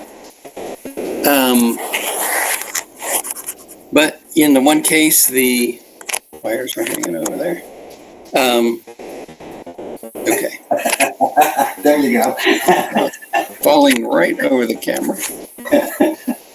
Anyway, so in the one case, the motor gets a little too warm, and in the other case, the for the hoverboard, the little FET switches start to get a little warm, and I'm only putting in 12 volts. They could go up to 24 volts. So, and I'm not spinning the motor super fast or trying to lock it up or anything. So, some of my settings are obviously not right. So I just started getting into it. Was just able to solder the connector for the ESP32 onto the back of the board, the other board, and just started playing around with testing. But kind of hopeful that it'll be pretty easy to use. It looks like there's all kinds of, let's see if I can find it.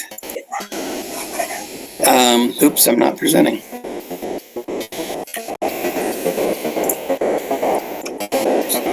Real quick.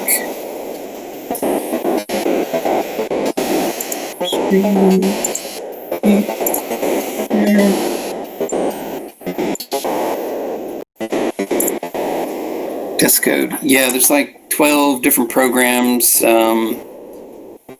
Open loop velocity, open loop position, using the encoder that's in the little small motor, the AS5600, closed loop velocity, closed loop position, 2 motors controlling each other. That it was kind of like the old servos that they used to use in ships. You'd spin a servo knob somewhere in the control room of the ship, and it would move another motor that was wired to it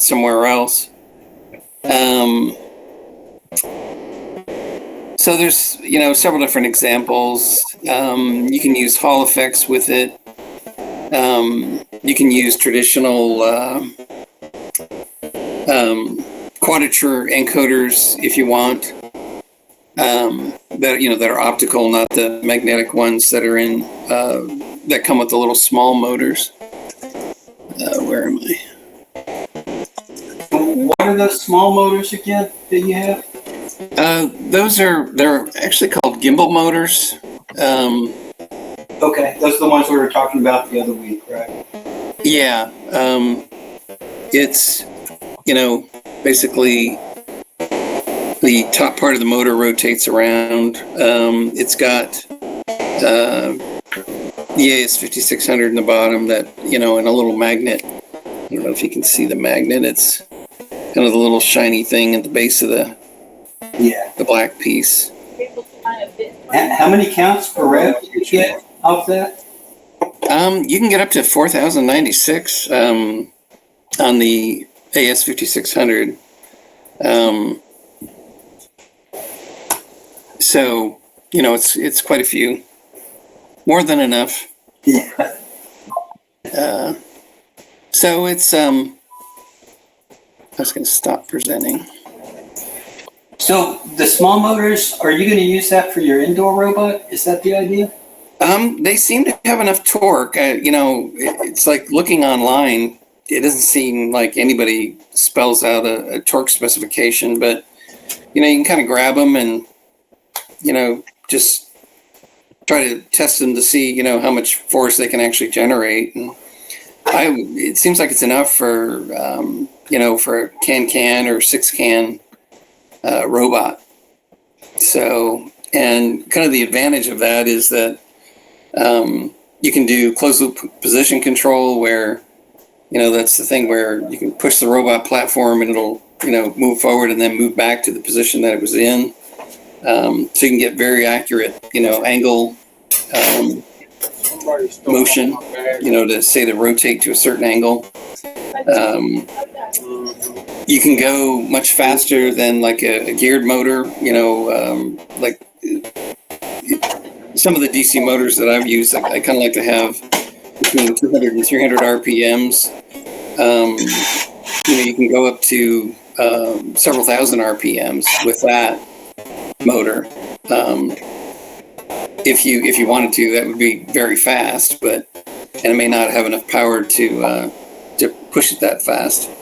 But you don't have to have a gear head. It's pretty efficient.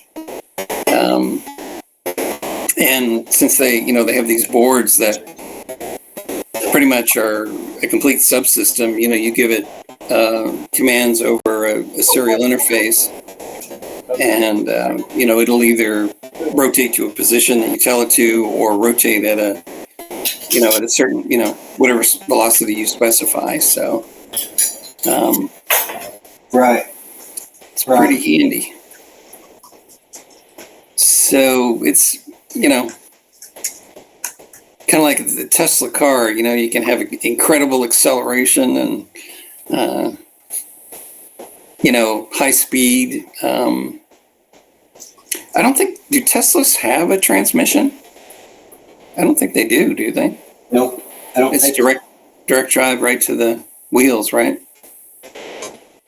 As far as, yeah. So. Well, I think there's two motors. So there's one I think there's one in the front and one in the back. So however the direct drive works, is there gear ratios involved? I don't know. I thought they were okay. They're probably tied to each other as far as what speed they run at. But I thought the front motor just drove the front axle and the back just drove the back, and there wasn't any mechanical tie-in between the two motors, right? Just a little point of reference. I grew up in a place called Longview, Texas. Now, most of you might not know anything about Longview, Texas, other than it's on the way to Shreveport to get on a boat. But one of the things that Longview, Texas would known for is that there's a university out there called Fraternal University that has some note to it. But that come from R.G. Letourneau, who had a business out there, who was bought several years ago. But what they made their namesake on was building high-end equipment, high-end, high-load equipment, like the 3-story dump trucks and that sort of stuff that you see running around. And the front-end loaders, and they made as far as I know, they still make the biggest front-end loader in the world. And that guy's 3 stories up too, and he can have in one bucket, pick up a bucket full of stuff and load one of those 3-story dump trucks in one load. So this is a huge thing, and none of that, all of that, is EV. Every last bit of it.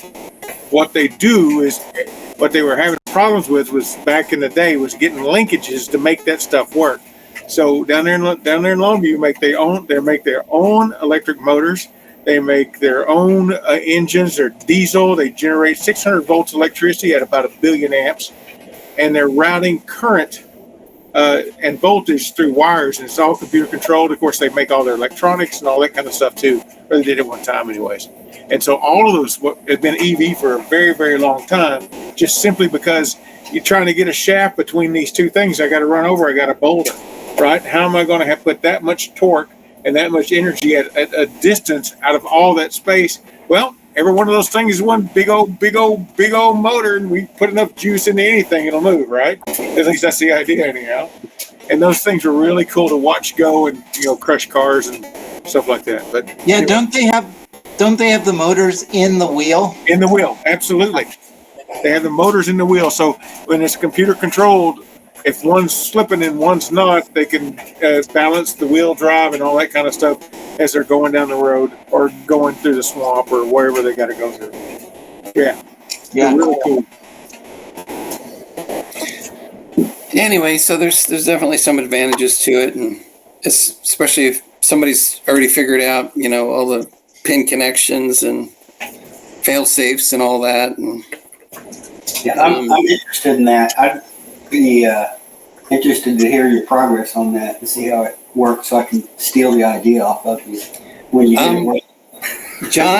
John Hyland seems to be the resident expert. I'm going to try to pick his brains too. So yeah, you might want one of these when you start trying to figure out torque.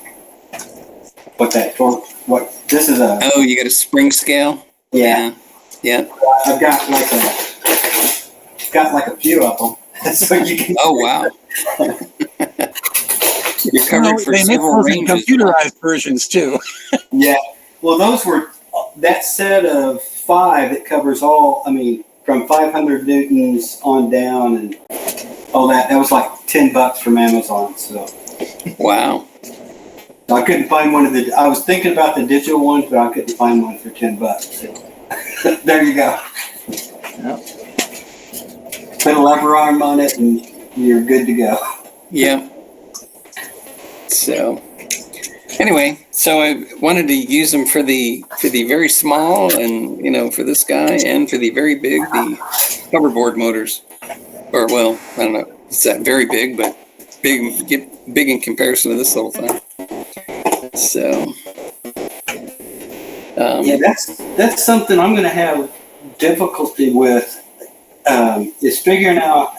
I mean, the equations are all well known as far as figuring out for this much weight on the robot with this diameter of wheel, how much torque I need, and all that sort of thing. But I haven't really walked through that on any of my robots yet, and so that's part of this process. I'm a little fuzzy on. Like I think I know how to do it, but I haven't done it on anything I'm building. But I'm real interested to see how that works for you when you're trying something like a brushless, and how that would work to figure out. Okay, can this motor really drive this kind of robot with this kind of weight on it? Yeah. I think as far as actually doing all that. Detailed engineering work. And I think maybe that's kind of applies to several other DPRG members. I think we find what we can find either at Tanner's or somewhere else and try it and see if it works. And if it does, well, man, you just have to hit on the right combo of, gear ratio and voltage and torque and, you know. Hey, Tanners is still too soon, Ray. Too soon to talk Tanners. Yeah. Bring up old runs. Yeah, I've got a box of old motors that are combination of steppers that they probably came from Tanner's when I lived up there, like 25 years ago. So God knows what's in that box, but at some point I'm gonna have to sit down and characterize motors. So I'm interested to hear what people have to say at some point about good ways to do that when you don't really have any of the data sheets. My situation. Yeah, I typically, grab a motor, find out where the batteries were, hook it up to a 12-volt battery, trying to, pinch the shaft to try to stop it, to see how much force it could generate. It's like, yeah, okay, that seems pretty good, And then, the biggest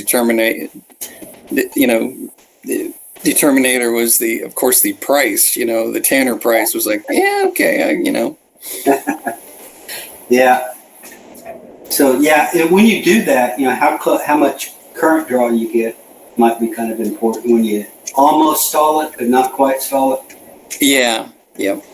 So I'm trying to, at least I'm thinking about projects on what I can do with that box of motors to actually measure that, kind of, put some kind of load on it that's almost a stall, or maybe hook one of those force meters up and say, okay, you pull this with this much current, but I'm not there yet. Yeah. I think one of the first set of motors that I came across were actually, I think the manufacturer was Bodine, Bodine, and they were, it was a worm and worm gear unit, but the motors were 90 volts.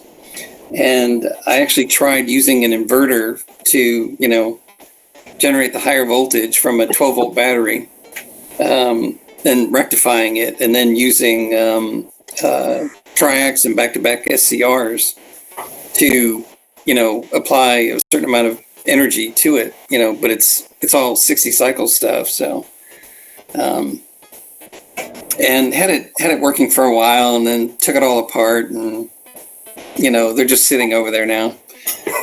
So, but yeah, I've got a pile of motors myself that I don't know if I'll ever use them all again. Yeah. There was another one. There was, I think it was from Surplus Center. They actually had, the little mobility scooters that you see at Walmart's. They go pretty slow, but it's like one motor that's on a pivot that you can turn by, steering. And it actually had the bearing for the pivot, and it was they were like 12-volt motors. Weren't terribly fast, but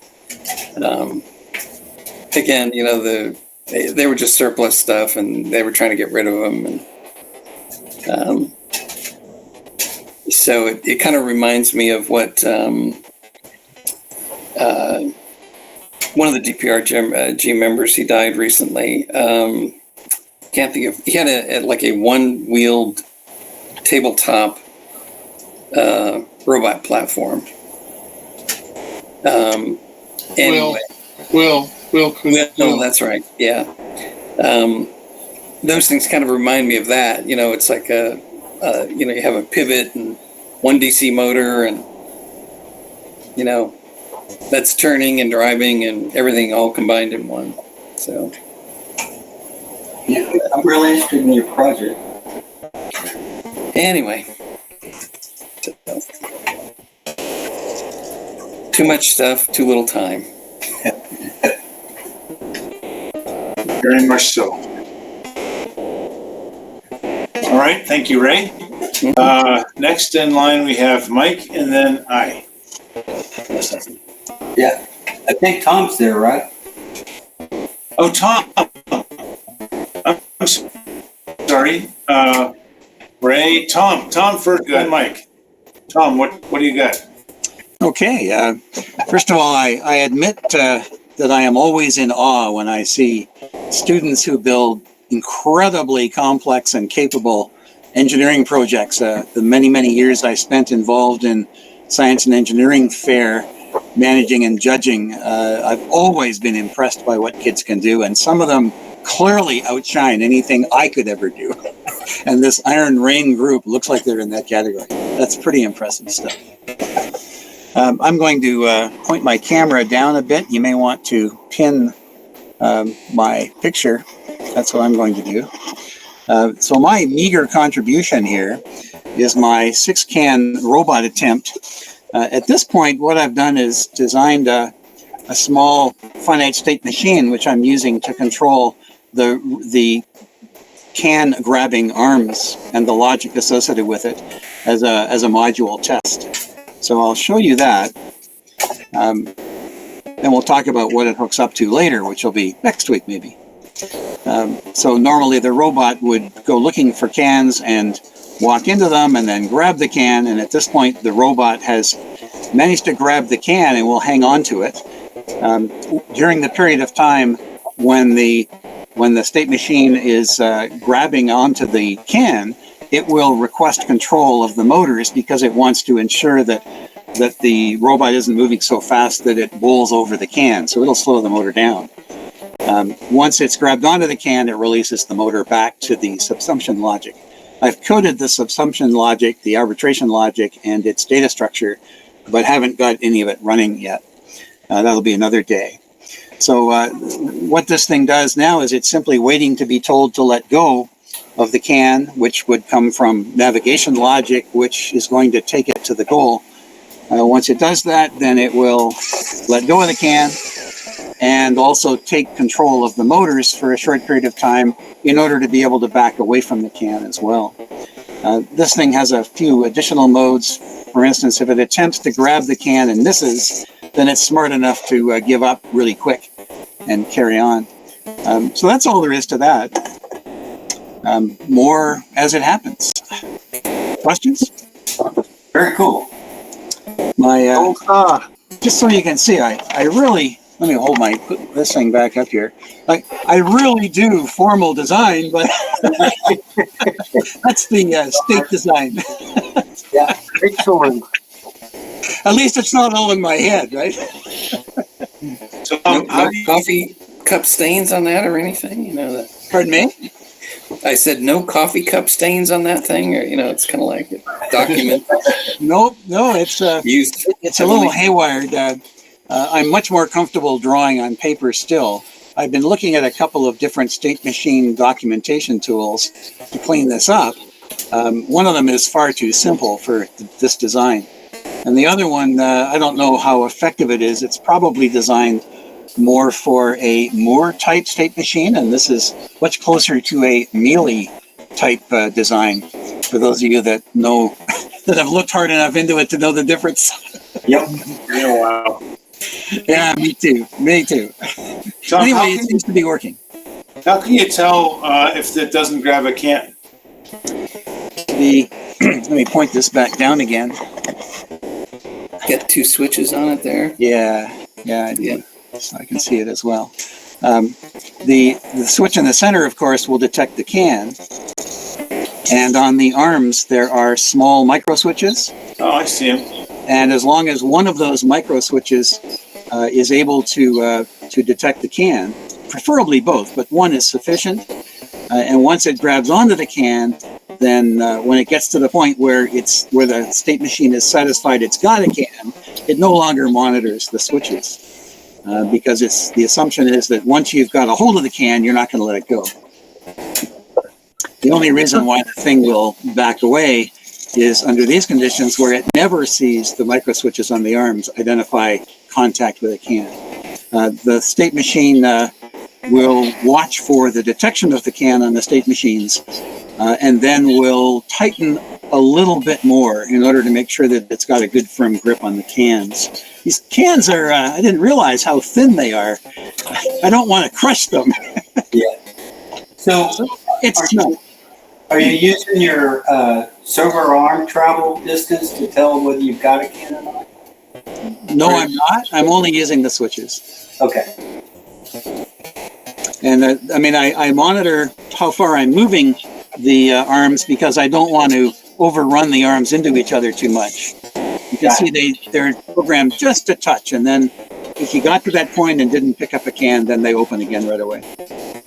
Is the spring pressure on the can sensor light enough that it's not going to push the can ahead of it without closing the micro switch? Yes, like it's very light. The one that I actually have a little bit more concern with is the one that initially detects the can. It's a little bigger micro switch, and these cans are really light. And at one point, I was concerned that when I was moving the robot into the can starts to move. There, you can see it now. The can moves away. So I may have to find a way to make sure the can doesn't move away on me. There, it's got it this time. And it's got it tight enough that the can's not going to fall out, I don't think. We'll see. Yeah, because you can't change the spring pressure on those micro switches. No, you can't. He could use something like surgical tubing on there to give him a little bit more grip on those arms. That's a good idea.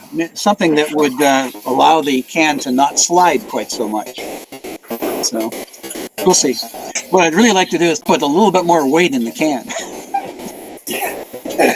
But it's not my can in the contest. Yeah. I have the speed regulators initially tuned. They're working well as speed regulators. They've got a little bit too much overshoot in them. So I want to tune them a little better before I hook them up to the arbitration logic in order to test the interface to the motor request logic. After that, I have yet to get my pedometry stuff tuned, and I have yet to get my front bumpers working. I have to rebuild them mechanically. They're a mechanical disaster, so I got to fix that. Well, it's started. Very cool. It's a start. Yep. Yeah. And I don't have any orange tape, but I'm not doing object detection anyway with video, so I use the tape I have on my workbench. Oh, good. Yeah. For that, are you using your range sensors to detect where the can is? Is that how you're finding the can? I will eventually get to the point where I'm using the non-contact sensors to pick up cans. I haven't done any work yet other than some bench testing with the sensors I'm going to use. They're part of this array here. I also want to put in place some basic virtual boundary logic in order to make it a bit simpler to stay inside the arena without banging into the walls all the time. We'll see how well that works. It's just an Arduino, so there isn't a whole lot of memory to build up, mapping information. Yeah.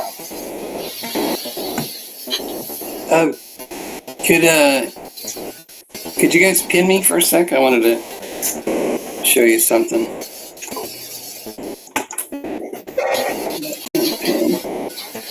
Anyway, this was, I still haven't given up on this approach yet. This is it's actually an air tank for an air horn on like a tractor trailer.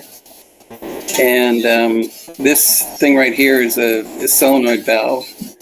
And I found that if I do like less than a 1 second blast out of the air tank, it's enough to blow the can at least 15 feet. Anyway, so I haven't given up on it yet. I've got, pretty much everything there. Well, I don't have the claw on the front right now. I took it off to get it into a box. But, I know I've got a pressure gauge right here, so I don't blow the tank up when I fill it up, too much. I had 2 batteries in it. One actually just to work the solenoid valve, and the other to, just spin the 2 motors. So kind of the idea was if I didn't have to go as far, I could just make one pass down the field and pick up a can and basically kick it into the goal with a blast of air, and then go to the next one, and on and on. So the travel time should be a lot less. If you launch it over the wall, does that count? Probably not. Your aim will have to be very good, or you'll be banging the walls with the flying cans. Yeah. Then you'll have to find them again. Yep. Well, one thing that's kind of nice is if I do crush the cans, or I have a source of compressed air. I can just pop them back out. So.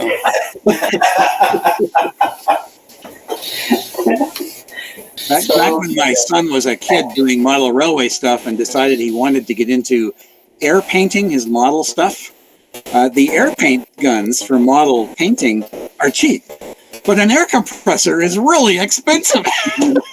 So I told him, you can try this out. I'll give you my snow tires. It will overfill them with air, and you can use those for a while. That's pretty good. That's awesome. Way to skin a cat, that's for sure. Oh, so you're using the tires as a source of compressed air, huh? They hold, back in, this is 30 years ago, they held a lot of air. Oh, yeah. They weren't these little thin tires, right? They were big tires. Yep. He eventually if I put in, I think the tank's rated to 150. If I put in 100 PSI, it's enough to do, easily 6 cans with enough pressure to get it, down the field. And the closer I get to the other goal, really the shorter the burst can be, because I don't have that far to push the can. But so I tried it, and I can aim it with pretty good accuracy, but you never know the day of the contest what's going to happen. It could ricochet off the top goal post, or not quite be aligned right, and ricochet off the sides, and it could be a mess. So I want to see that work. I hope you get it working. So, but I thought it's about the quickest way to get all the cans in the goal, and with kind of one movement down the field. My robot's just gonna mosey around the arena until the timer times it. If he gets a can, good for him. Okay, cool. I think next we had Mike. Mike, what you got? You with us still, Mike? Yeah. Mike, your mic's on. Microphone's off.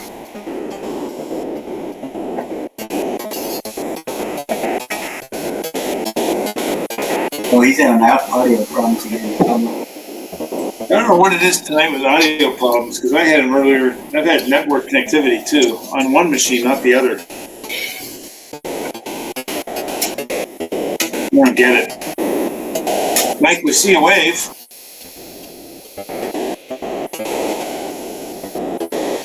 Don't hear a thing. It's like your microphone is not connected.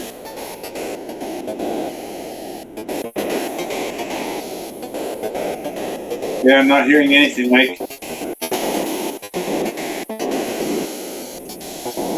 Okay, so at this point, I'm going to stall for Mike and give you a couple moments. I apologize I wasn't here for the last couple of weeks. That's because I had a 2-week odyssey. I flew from Dallas to Chicago, hung out with my grandchild, and then I flew from Chicago to Pittsburgh, hung out with my mom and other family. And the story I had to tell is on my return last night. So my flight was supposed to leave Pittsburgh at 7:10, and they started the delays, and 20 minutes, another half an hour. And I was looking at FlightAware or flight stats, and it showed that the plane I was supposed to take from Pittsburgh, was supposed to originate in Dallas, from Dallas to Pittsburgh, and then I was supposed to hop on and go back to Dallas. Well, the plane left Dallas at 2:45 in the afternoon, and then it says it was diverted, and it landed back in Dallas at 3:21 in the afternoon. So it was out for less than 30 minutes. So we're wondering, why did you divert back to the city you left from? What's going on? And the gate people didn't really know, lounge people. So we were just, getting nervous as the time drug on, and there's no information, don't know what's happening. And the time kept slipping. First it's 9:50, then it's 10:30, and later on, then finally it settled on to about 11:30 or 11:40, and we're going, yeah, well, we almost believe this. So finally, they came out and told us that at some point that, yeah, the plane actually did leave Dallas, and there's a good chance we could get home that night. Okay, great. So the plane arrived, and I had the good luck of going to the men's room about the same time as people getting off the plane were, and they were talking about each other about, wow, I never expected a 10-hour flight from Dallas to Pittsburgh. And so I asked them, well, what happened? And they said, well, okay, we got on the plane at the right time, and the pilot took us to the runway, started down the runway, and then hit the brakes, pulled off to the taxiway, and he said, well, folks, there's something kind of weird here. We're going to go back in and have it checked out. Okay. So apparently they went back to the gate, and maintenance came in, looked at it, didn't find anything. Said, okay, well, folks, we're going to give this a try again. So they went out to the runway. Said this time they managed to take off. But after a little while, after a very short while, he came on the radio and said, well, folks, as you might have noticed, we're not gaining altitude as fast as we should.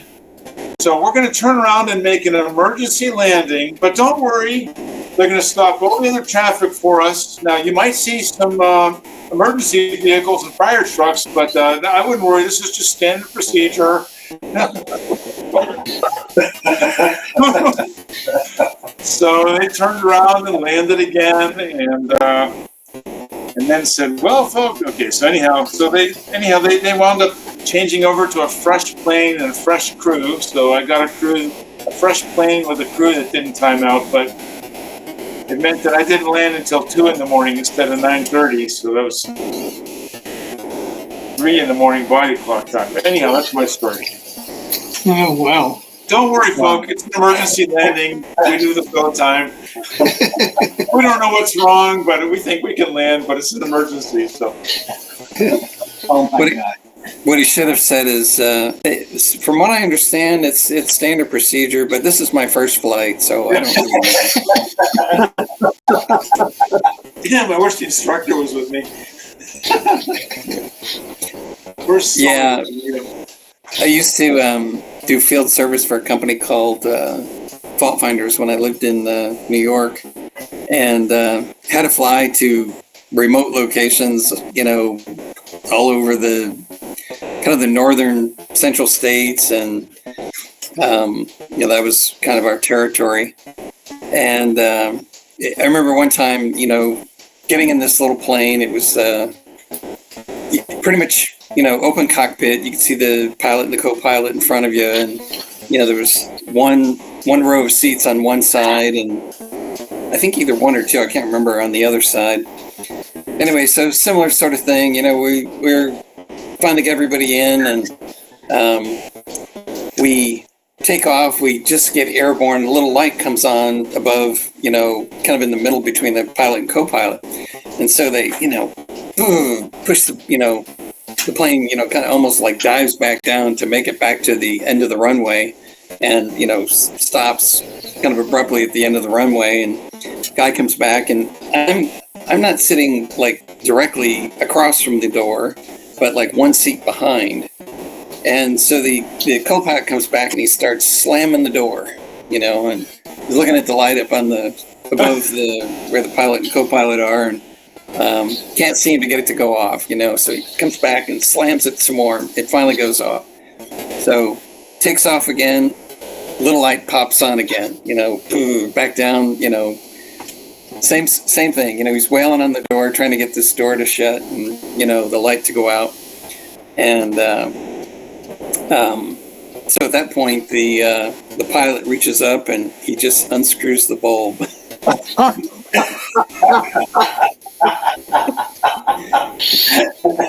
Not a problem. So it's like, okay, tighten your state belt, because this door could pop open at any time.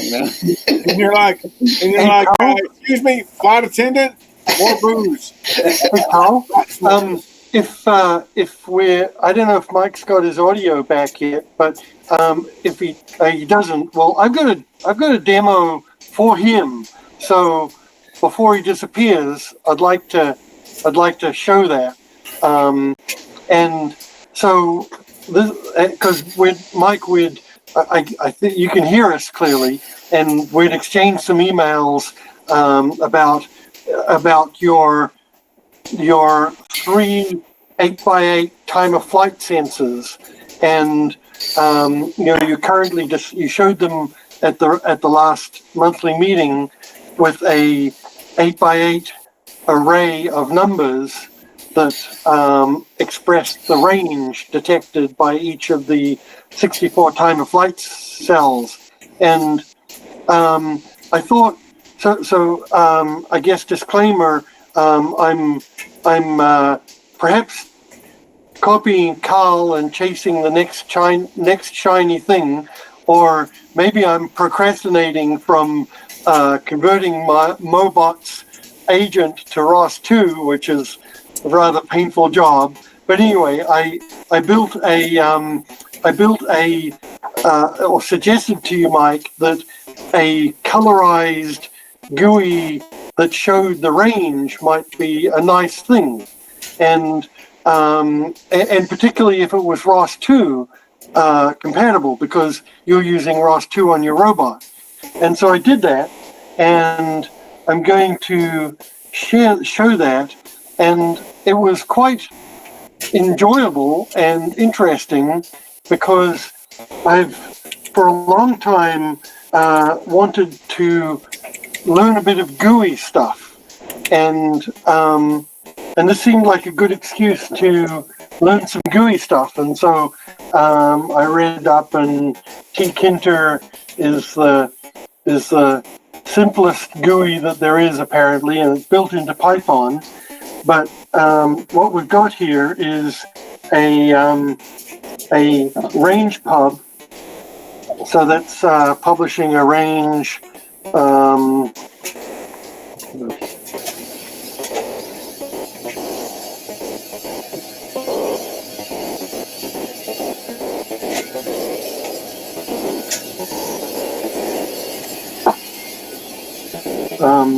So it's publishing a range that increments from -1 up to, and jumps 0.5 meter, 1.5 meters, 2.5 meters, and so forth.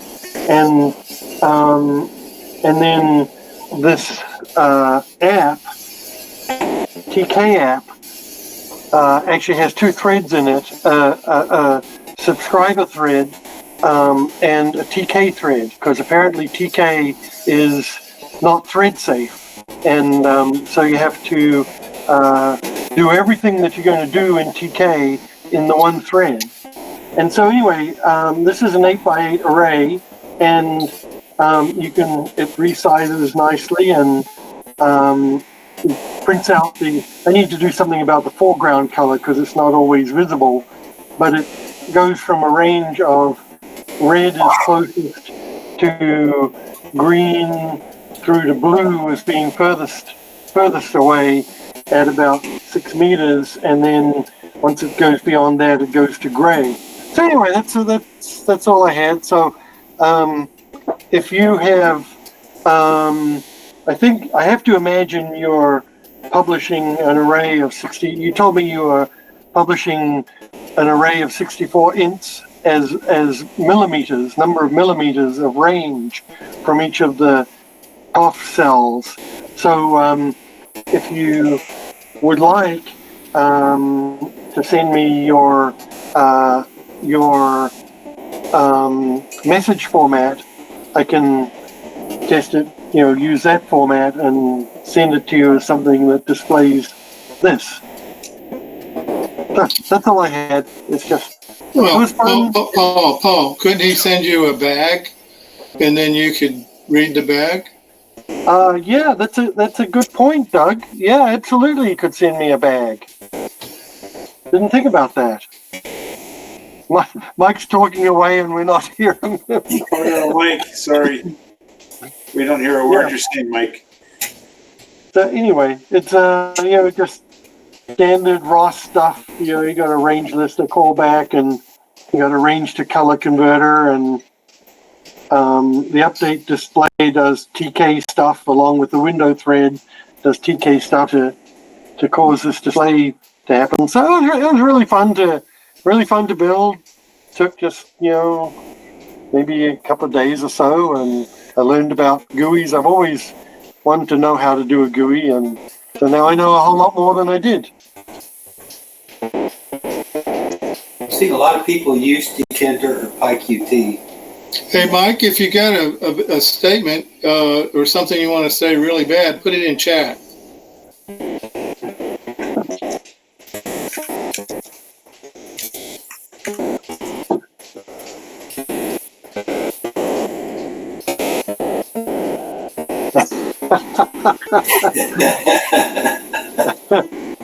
Really? Mickey has them? Well, Mickey's calling in by phone apparently. So Google is sounds like Google Meet is passing Mike's computer audio to Mickey via the phone, but Google Meet's not passing Mike's computer audio to the rest of us, unless someone else. Didn't we have that happen last week? Yeah, there was I couldn't listen. Ray couldn't hear me, and I couldn't hear Ray. Yeah. Everybody else could hear both of us. Yeah. Maybe if Mike exits and re-enters, it might rejoins. It might work. That's an idea.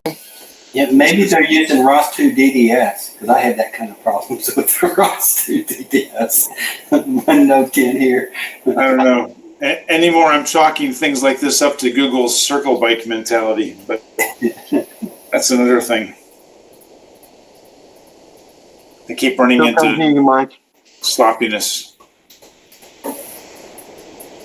No, that didn't work. No. Oh, well. Sorry. We'll catch you next week, Mike. You'll have twice the progress. Anyway, you've got my email. Drop me a line, whatever. Can I show a picture real quick? Jump in. Yeah, sure. Great. Let me try and present. I'm working on the front frame now for that mower, and I actually think it's going to work better being that it's not having to sling around the front end. But I'm using these metal brackets, and I think that it's too close. Let me see which window this is. Hey, Mickey, you do have a microphone. I have it on the phone. Oh. Yeah. I can't find this page. Let me just share the whole screen. It might be easier that way. Oh, that's why. There it is. We're not seeing anything. Yeah, I know. I'm just now getting it. I just now found the place. All right, so I have a really slow computer too, so. No worries. This is what I'm mainly worried about, is that motor being that close to that metal. And I don't know if that's going to cause any problems. You guys would know a little bit more with magnets and stuff, I just don't know if you foresee any issues. I could probably get some wood in there, and I don't know if that would help, but do you see any issues there? Are you just concerned if the metal bracket would somehow interact with the motors? Yeah, the magnetic field or whatever, just something. I'm just not sure. That's all. No, not going to bother it. Good. That just mechanical interference would be fine. Okay. Well, that was it. I just don't want to go to all this trouble and find out it's not going to be worth it. This is really redneck. I know it is, but it's just C-clamps holding this thing together, but it's secure. I shake it and I lift the whole mower up and it isn't moving. And this is just sort of to keep it from making sure it doesn't wiggle around. And then I can mount my batteries and ESC all right there on front underneath. I am worried about, I don't have a good picture of it, but the exhaust coming out of the engine is kind of blowing here in the front.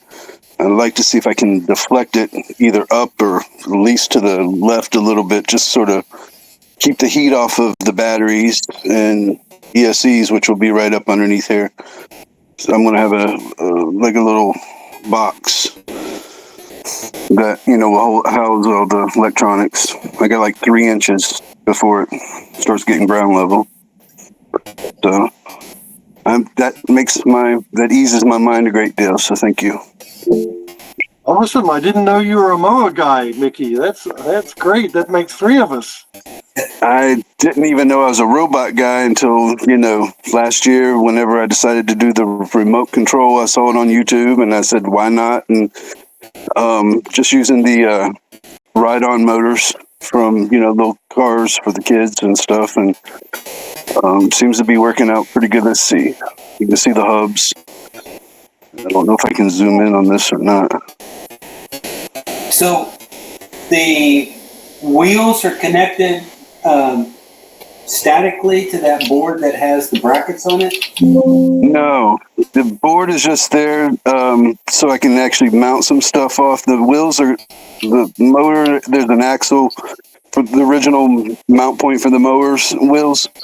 It just fits right and I kind of extended it with the carriage bolt and a coupler, so, and everything